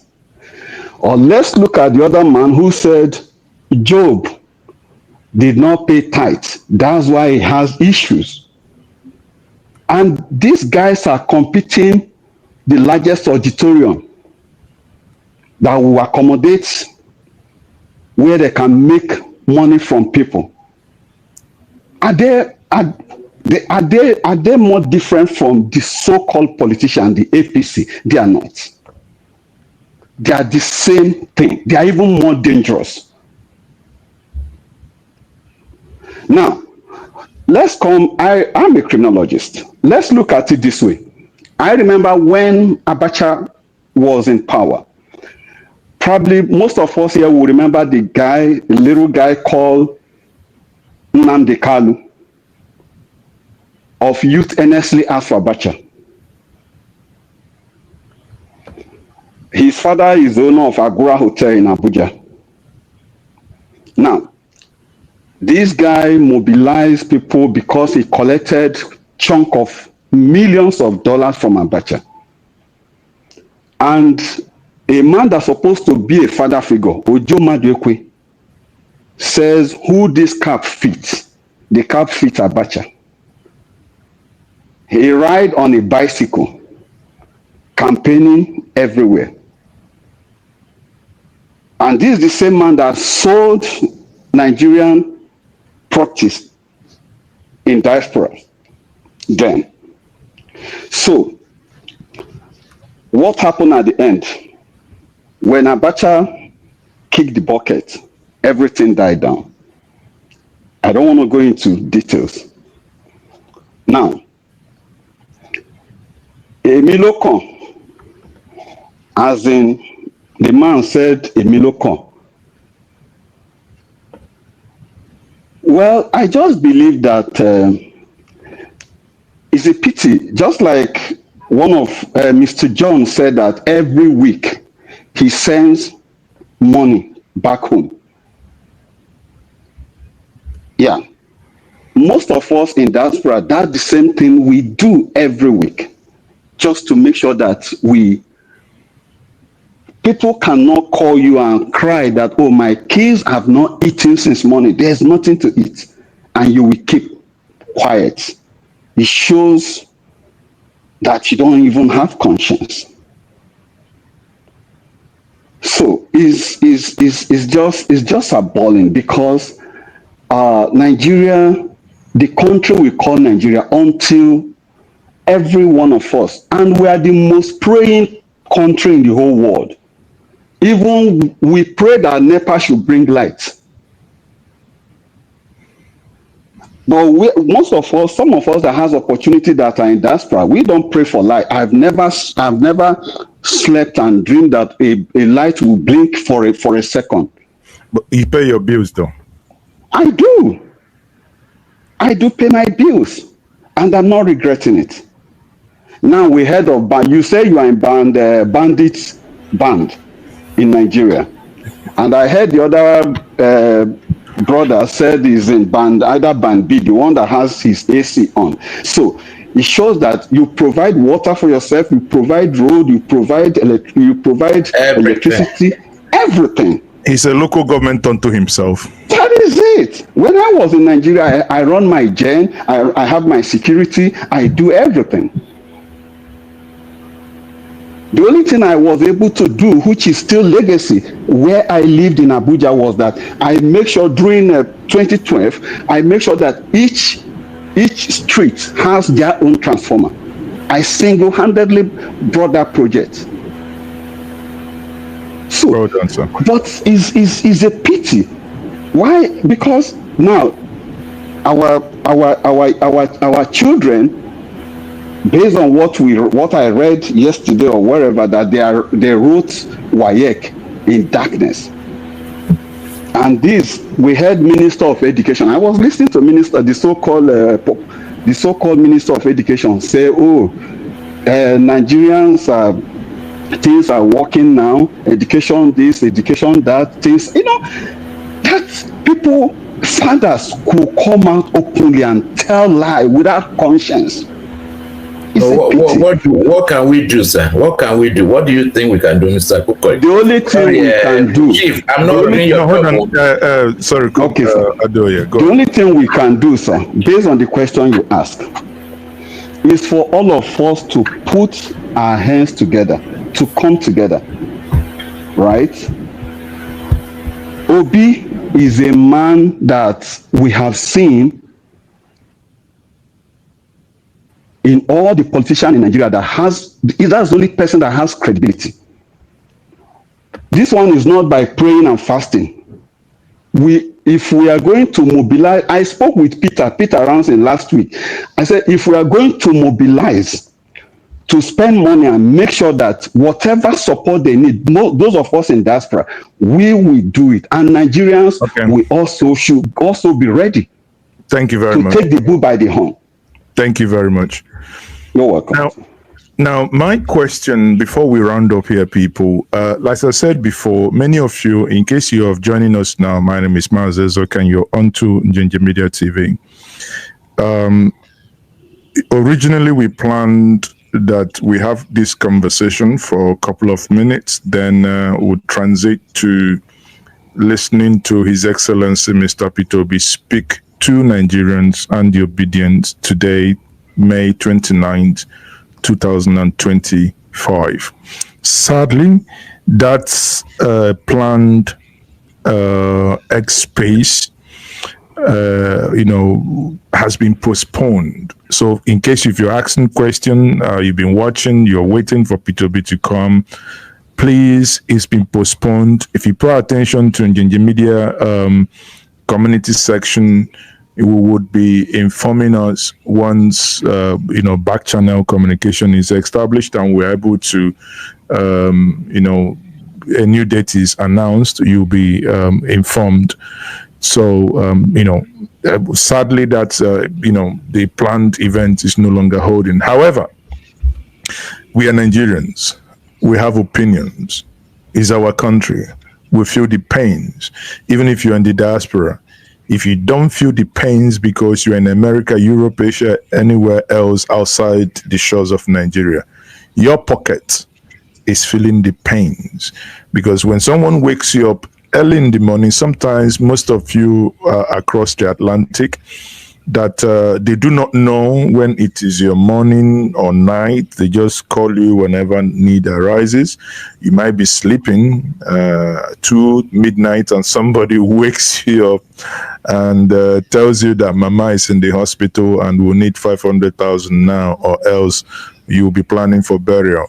So you jump up and you begin to look like a rat that has been captured by a trap.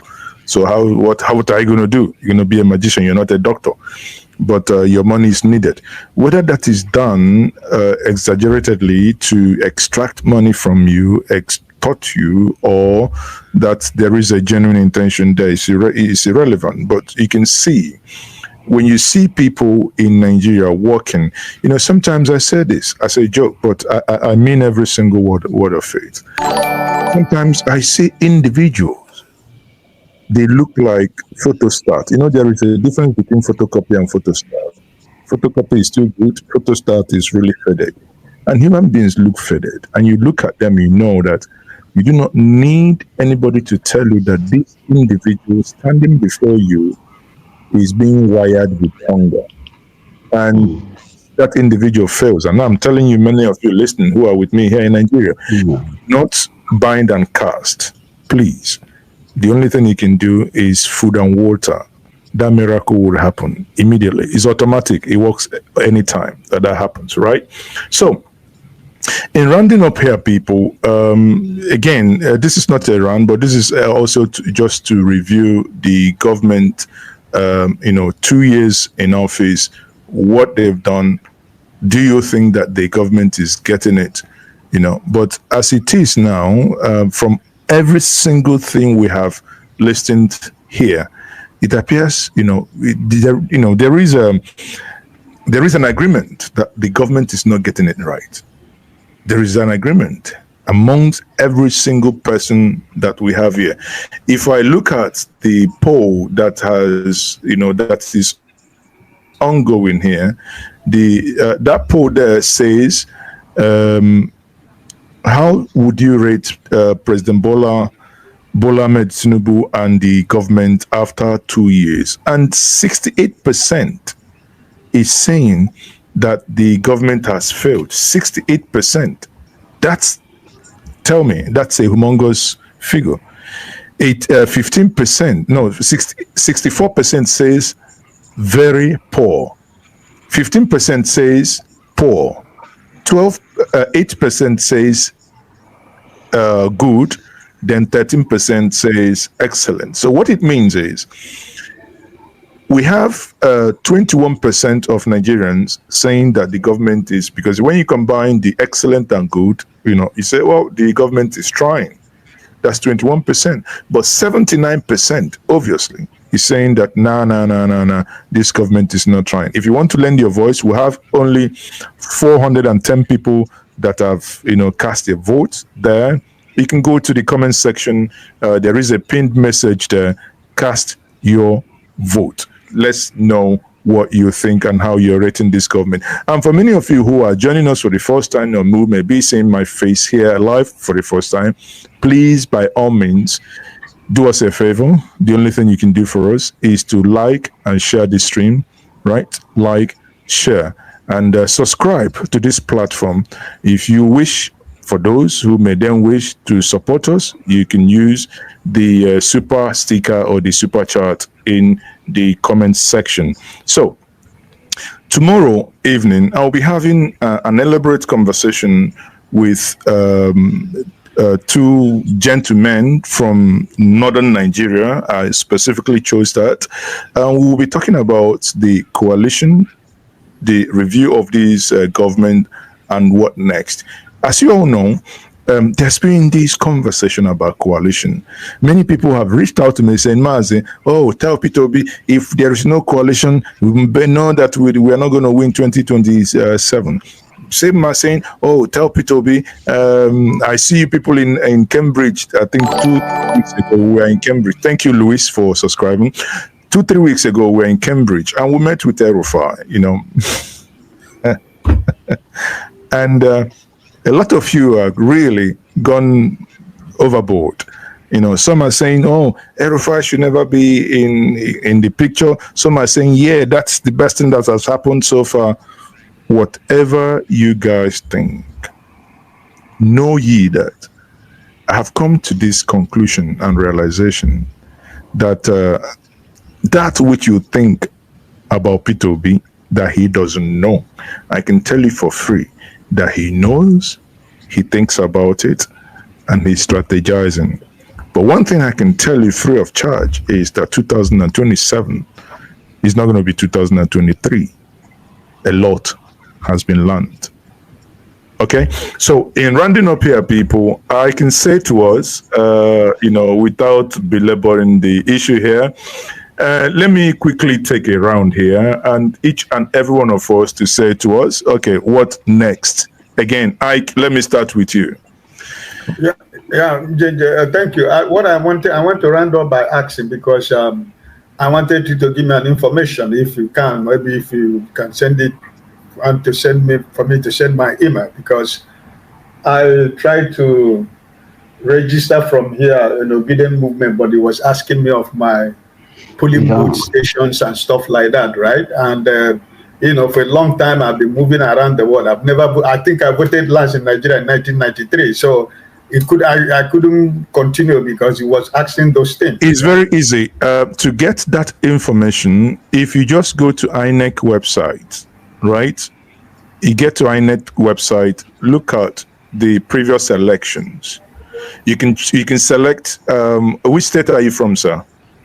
I'm from Imo State. Okay, if you select the last election, let's say select the last governorship election, you would you see your local government. You select your local government. It will show you your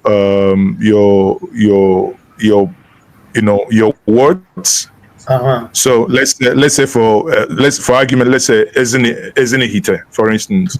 If you select Ezinihite, it will now show you a list of the polling units in your place.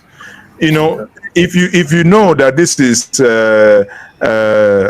Okpara Square, and I mean, those places, right? Yeah, exactly, yeah. So you just select one, and beside it is a PU number. That's what is just required, polling unit number.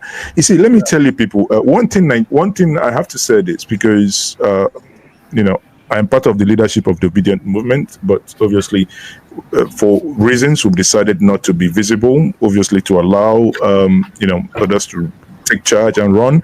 But one thing I can assure you is that the reason behind those questions is to ensure that every single one of us is not a time waster, right? Those on ground that's going to get involved with must have their PVC, because it's of no use you shout from today to tomorrow without a PVC. There are two things here. If you're from the diaspora, you might be like many people flew back in the last election to come and vote, right? Some flew from America, Australia, whatever, to come and vote, and they have their PVC. And the government is also saying, there is this proposition to also allow other form of ID issued by Nigerian state too. If you ask me, I actually want that to happen. Actually, by honesty, and I will explain.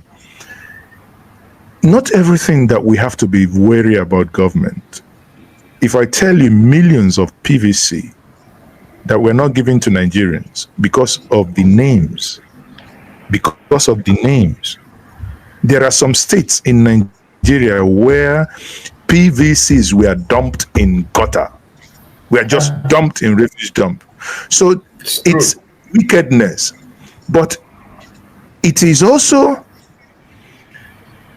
if you have international passport, if you have a Nigerian issued driver's license, if you have a national identification number, your card, and I encourage every one of us, please, it costs you about 1,000 or there are either 1,000 or 1,500 to print your NIN in plastic. You print it in plastic.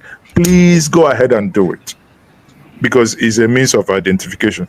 So it means you have your international passport, or your driver's license, or your NIN.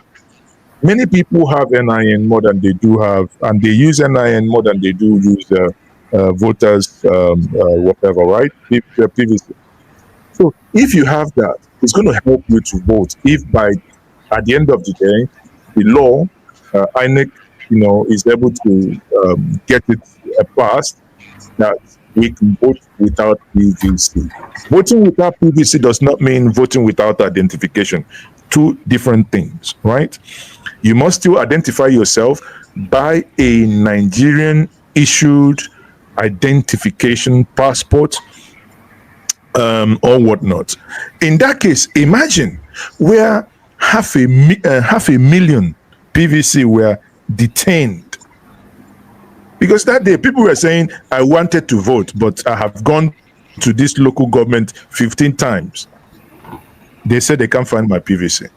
It means let them shove those PVCs in their backside. Then you can still vote. So if we actively get involved, we will eventually. So to you, and again, another complaint that I have received from multiple places is that the website sometimes doesn't allow them, or that it glitches. Since last night, I can report that to us. I had a talk with the IT section. They are definitely working on it, and to make sure that any bug that is, impeding anyone from getting access to that is being resolved. So, Ike, a couple of seconds to you. Thank you. Okay. Well, it was a very wonderful conversation from every one of us. I want to thank you for what you do and what you will continue to do for Nigerians and for the country at large. God bless you. And for my brothers who are here with me today, I pray that we have a wonderful weekend and keep our hope alive. Finally, I want you to know that what happened in 2023 almost shattered the hope and aspiration of a lot of us. We wanted to forget about talking about Nigerian politics. But when our principals stood up and continued to say that yes, election is over, the Supreme Court has given judgment, but I am still going to be in the field. And ever since then, he has never stopped being in the field. So that has given us another new strength and another new hopeful that we'll continue to fight for this country. Like you said here, if you are not in Nigeria, but your pocket is in Nigeria, like as you say, most of them don't even know, even though you tell them that maybe it's 5 hour difference or 6 hour difference, still, you can see them call you by 2 a.m., 3 a.m., you understand? They are not after those hours you are giving them, right? So me, at times, I put my phones on my sitting room, because if you put them in your bedroom, the night you can't even have a good sleep. So I put them in my sitting room. When I wake up, it's better that I wake up and see missed calls than when I have the little hour that I have to sleep. You take it away from me, right? So, but sometimes I don't blame families in Nigeria. It is what it is. So, thank you, my brother, and thank you. Whenever the principal is back to the X, let us know. So that we will be able definitely. Even though we can't join, but we can listen, because I'm not in X, so I can always. No, that's why we always, because we understand that a lot of people are not on X. So that's why once the conversation starts happening, we'll push it to YouTube, and we'll push it to Twitch, and we'll push it also to other social media, platforms, just to ensure that everybody, takes part in it. You can't believe that people will actually ring me that couple of occasions they've really wanted to end it all, but his voice gives them hope to leave. And when you think about it, actually reflect about it, you understand that that's actually what government is all about. Government is about hope. Government is not going to do everything for us. But government should be able to provide enabling environment and that hope to wake up and say, yes, I can do it. I look back, I was in America 2008. And when I look back, I contributed money to Obama's campaign. And I'm like, how did I even do it? That I was January 2028. I was, January 2008. I'm like, how did it even happen that one was contributing money to someone who was running? I'm not a resident. I was just a visitor. But it's because of, if I may borrow the title of his book, The Audacity of Hope. Because of that hope that he sold to people, he was able to galvanize Americans to come together to really begin to think a different in a different place. Thank you very much, brother. I appreciate your time. Thank you. So let me quickly, Tony, thank you very much for your time. Thank you, Mazi. You're doing quite a great job. I'll just end by saying that Peter Obi is one person that has helped to keep this country together, especially I'm speaking after the 2023 presidential elections. If he had succumbed to the pressure on him to ask his supporters to do something untoward, who knows if what would have happened to Nigeria.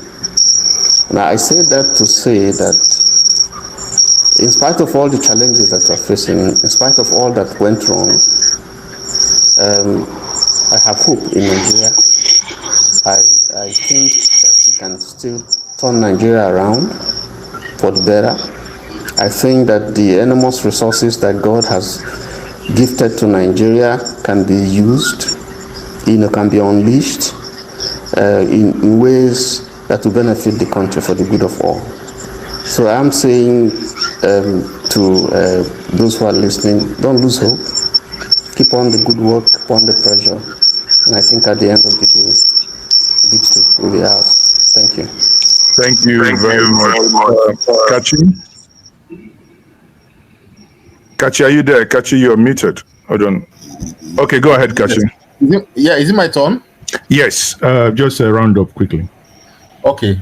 I would like to say you're doing a good job, like every other person I've said, but there's some few points I want to note out. I would like us, if we are going into this election 2027, to see this as a guerrilla warfare. Let us put our people in every camp. Obedience should be everywhere. You're in APC, you're in PDP, you're in Labour Party, but vote for one man. You understand?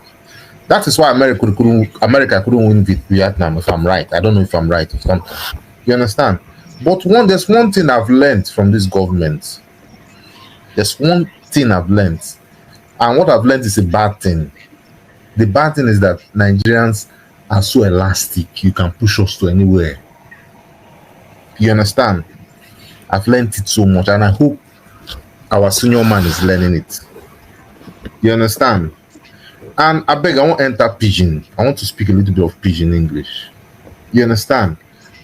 I've also noticed that our glass cup in this country, we look at the glass cup from I look at the glass cup from two ways. Is it half full or empty?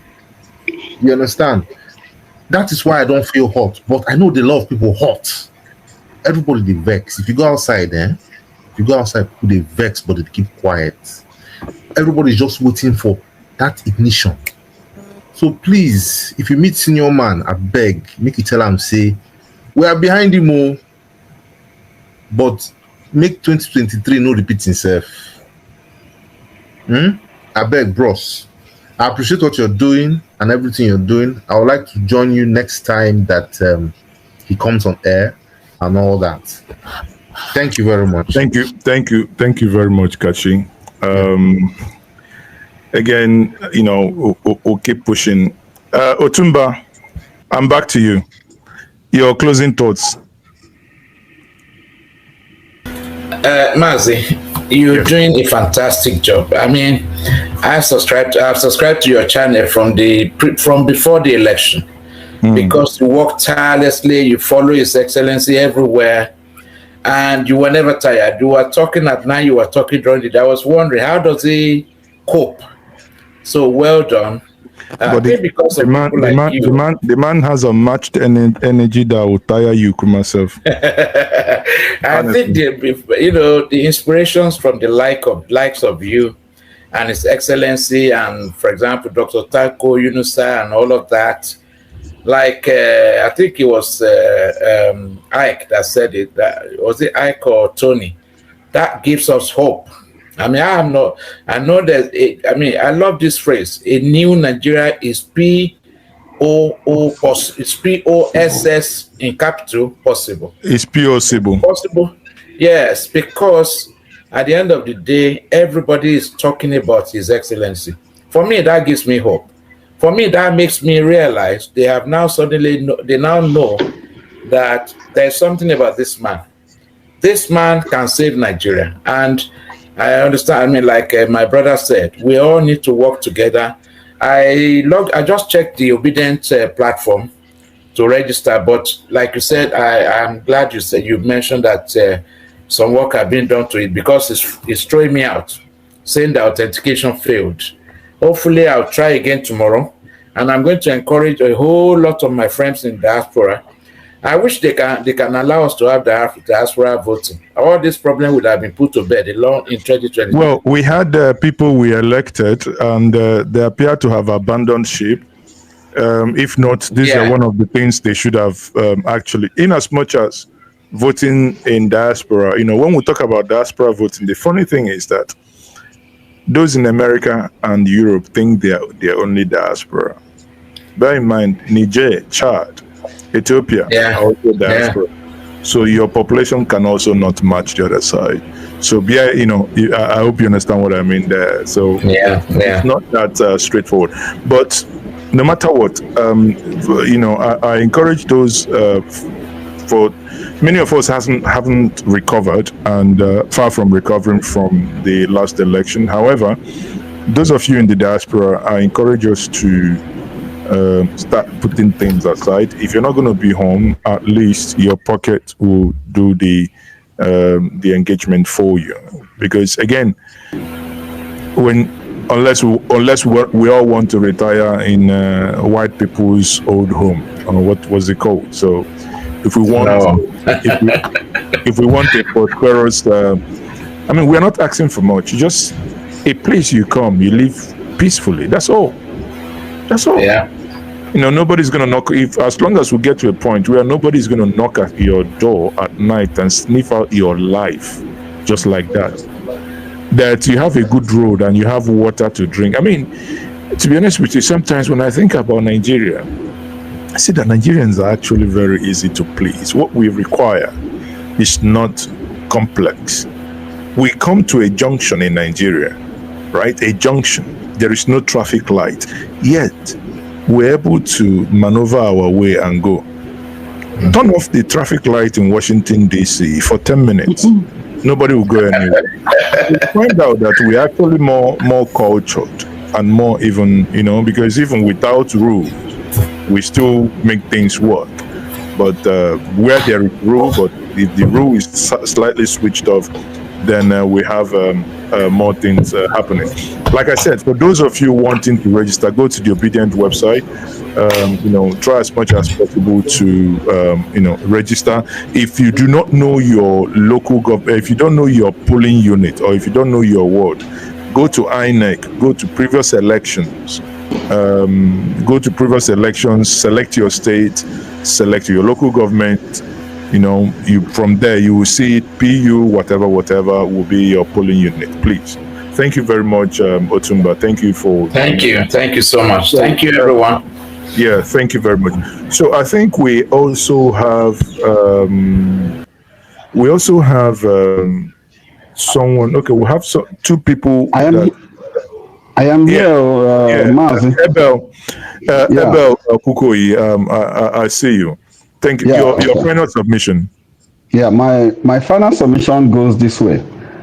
I just want to say thank you for this. Is actually my first time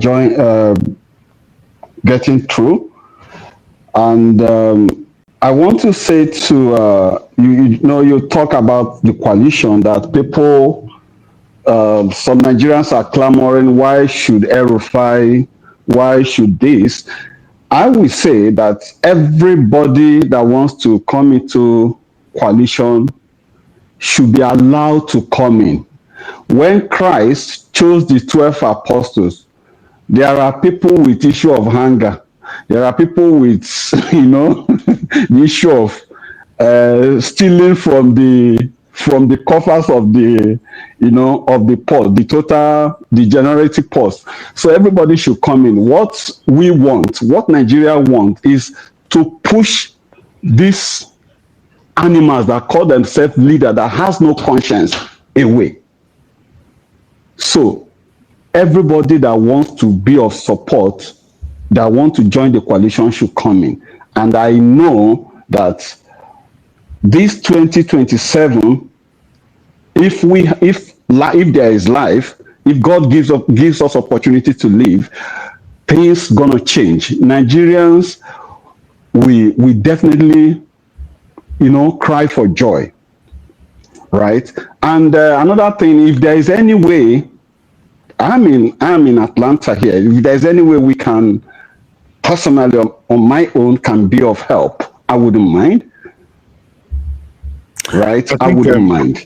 Yeah. I think at some point, the obedient leadership with Tanko, it's still in the works. We're not sure, but we hope that at some point we will be engaging on a world tour, either a thank you tour, and we'll be in many cities in Europe, and we'll be in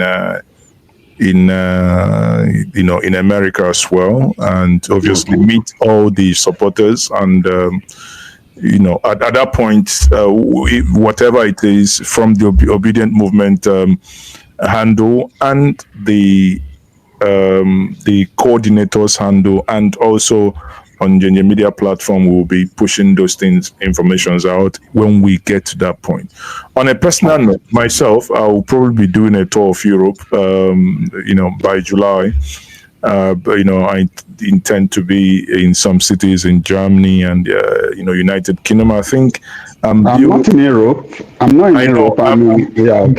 To be around Washington and Atlanta in August, I think. End of July, from 24th of July till mid-August maybe. But again, the essence of subscribing here is that while I'm there or before the event, probably put up some announcements to meet many of us that will be meeting for the couple of years virtually, just to meet people face to face. Okay, thank you very much, and for that. And I think if you want me to give you, if you want me to give you my mail or my number, I can easily do that, so that that's fine. You can always you can drop me an email, a mail at njenjemedia@gmail.com or info at njenjemedia.com. Or my first name, tochuku.ezoke@njenjemedia.com, whichever one. Is it Ezoke of Amich or Ezoke of where? That's Ezenefite. I got okay, Ezenefite. Okay. Yeah, whichever one. So if you drop your email, that will be appreciated. Okay, so I think I have two people who are Nwazuru. Please, you haven't spoken. Nwazuru, are you there? Nwazuru, are you there? Or are you going to sleep? Okay, Nwazuru, that's fine. The ultimate, are you still there, or have you gone to bed? So guys, Tinubu supporters have come under fire, since Nigerians started talking about Tinubu's performance and, his administration, that they've achieved nothing.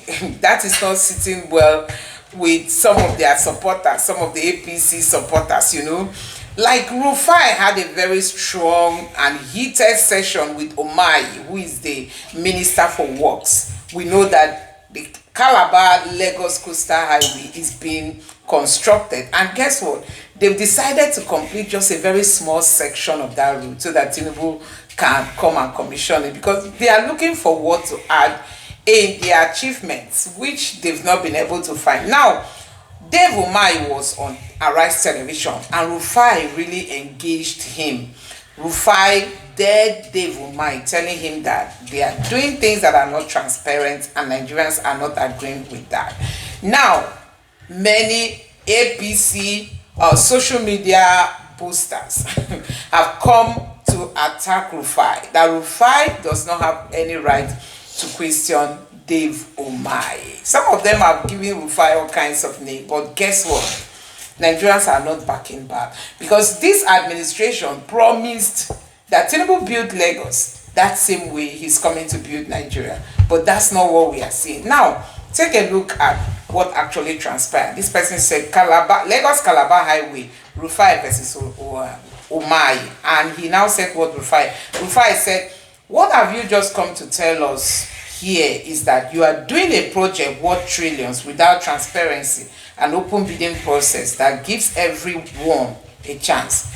You don't normally, when this kind of project is being done, the open bidding process is that you throw it out there. Other construction companies will come to present their proposal.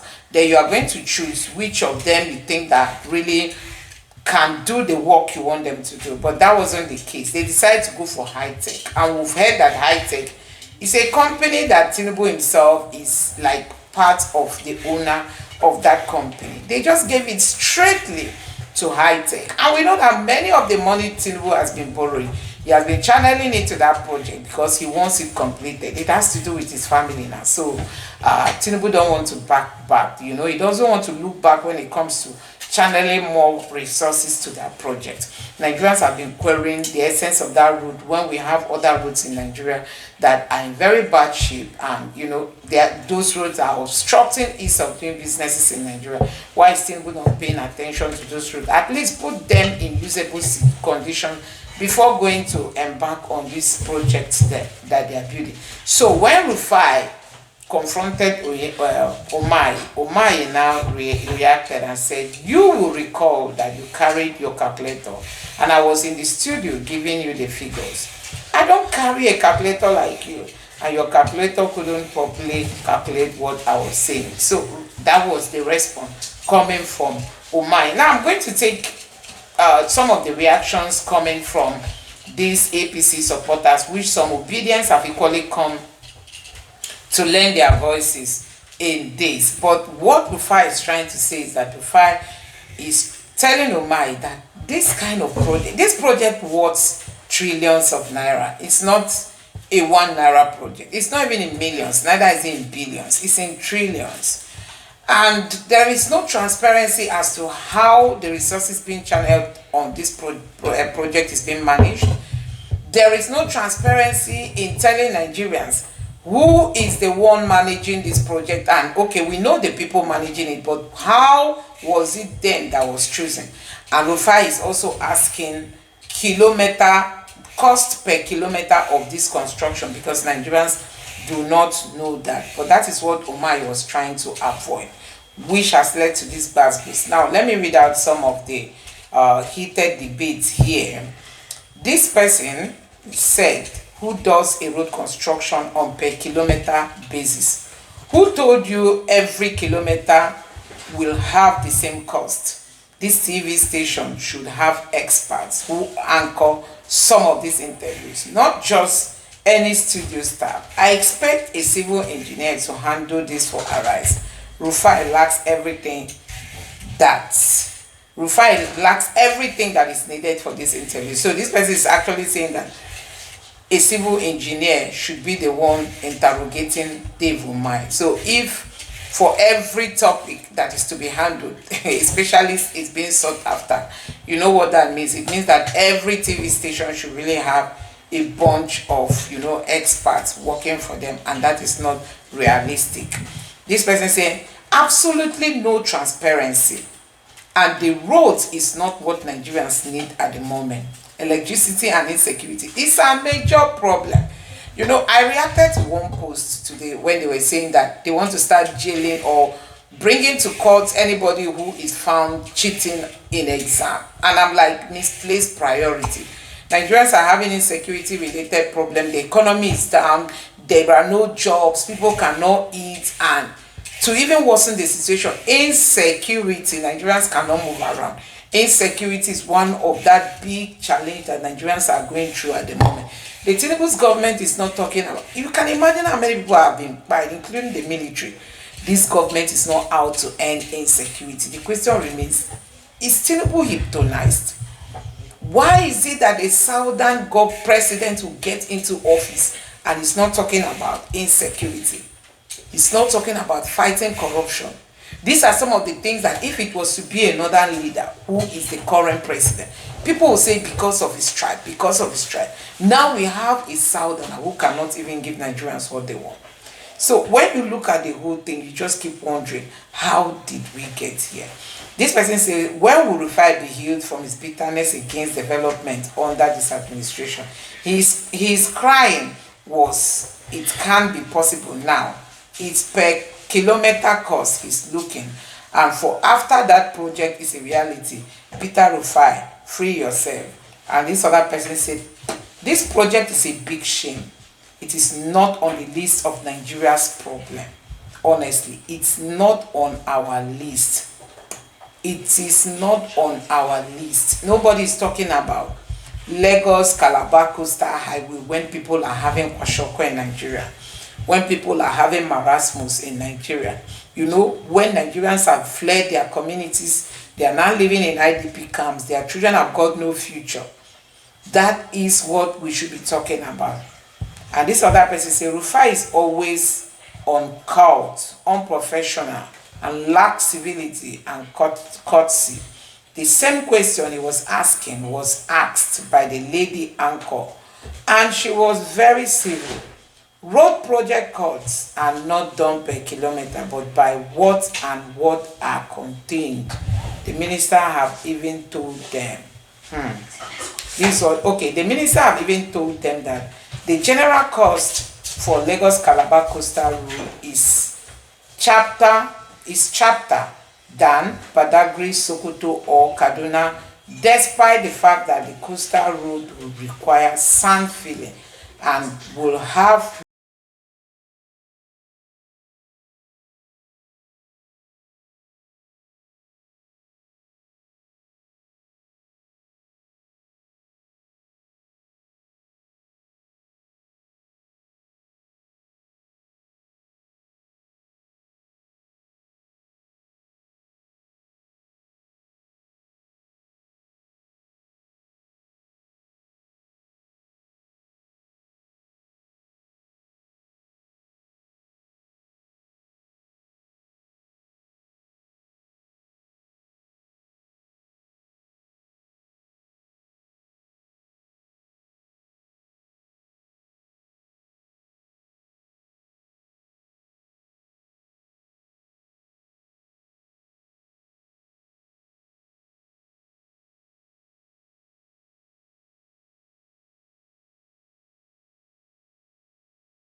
wow, impressive. Each day you manage to outdo yourself.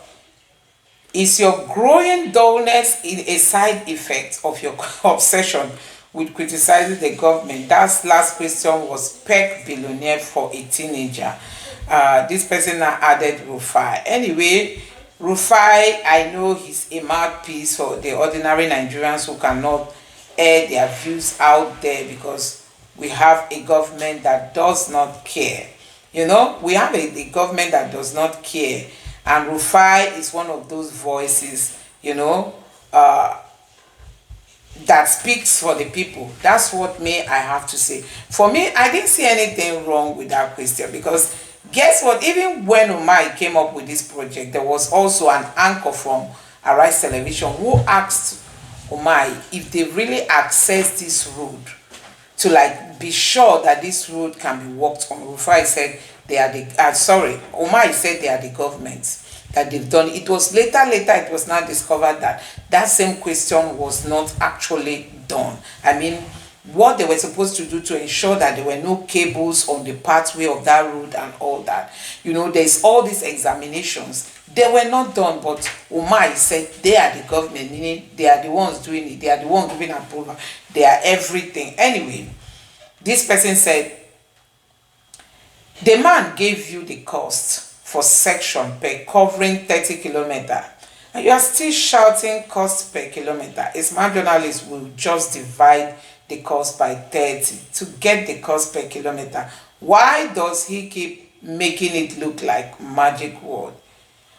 Another person said, still doesn't explain why bidding for the contract was not open and transparent for something costing Nigerian taxpayers trillions of naira. So this person is saying that Umai could not still tell Nigerians why this bidding was not thrown open for other contractors to come in and, you know, be part of it and see who will be the best. Instead, they quickly gave it to whosoever they think will do the job for them. So there are a lot of, actually the person who posted this video is an APC supporter. So guess what? APC supporters came here lending their voices and calling out Rufai. But I love Rufai for the fact that he does not care about what people are saying, provided he knows what he's doing is the right thing. So that was it for this section. I don't know what you make of it. Let me know your thoughts, you know, on what Rufai asks Umai, and don't you think that is the right question? It's because Nigerians don't ask questions. That is why, you know, this government keeps taking people for granted. We don't ask questions. We don't ask questions. That is why things are never going well, because we are always silent over all this. Anyway, it's good Rufai is helping Nigerians to know that we need to ask questions. Even when they make a fool out of us, we need to ask questions. And that is actually what Rufai did here. So no matter what the APC is saying, because there is no transparency in this government. I mean, there is no transparency in this government. Anyway, let me know your thought. Now, somebody posted a video of Peter Obi, and in that video, he said the incoming president, Peter Obi, is an exceptional Nigerian. Man is getting his meals ready ready all by himself. That Peter Obi was making food for himself. So, and I'm going to take some of the reactions. Peter Obi has always been known to do things by himself, you know, he likes to always do things. This person said, doing a Big Brother show camera, Obi is a good content creator. And this is, I swear, such a humble man Peter Obi is. He eats by himself, bathes by himself, defecates by himself. What a humility. Anyway, I don't know why they are adding all these comic kind of reactions. This person say, if Nigerians miss this man in the next election, then it's finished. Honestly, if Nigerians miss Peter Obi, this person says 6 funerals on a single day. His name is Ray Abutikuyo. This other person said, nothing is more entertaining than watching this recycled criminal put up an act for the camera, the incoming Twitter president. This is what somebody tweeted. It's really so sad. Really, really so sad. Anyway, this was saying Nigeria hate good things, so they hate good things, honestly. Very simple man. People forget this man is a 2-time governor, director of a bank, and a flipping billionaire. He amplifies simplicity. He amplifies simplicity. And this other person said, you better believe this man would have bought luxurious vehicles to share to senators while Nigerians are hungry. So, somebody that does not know would think this man can't build a palace and hire maids with guards everywhere. He's also even sees and hears by himself. He also even sees and hears by himself. Anyway, everybody sees and hears by himself. And this one says, so you all think it is this one that you can become a good president? Make una dey play. And this person say, those dirty minds won't agree with you. They are always filled with hate, anger, disdain, especially for an Igbo man, an Igbo person. No wonder their own spoil too quickly, because before them, president reach on year for office. Hunger don't nearly buy everyone for his country.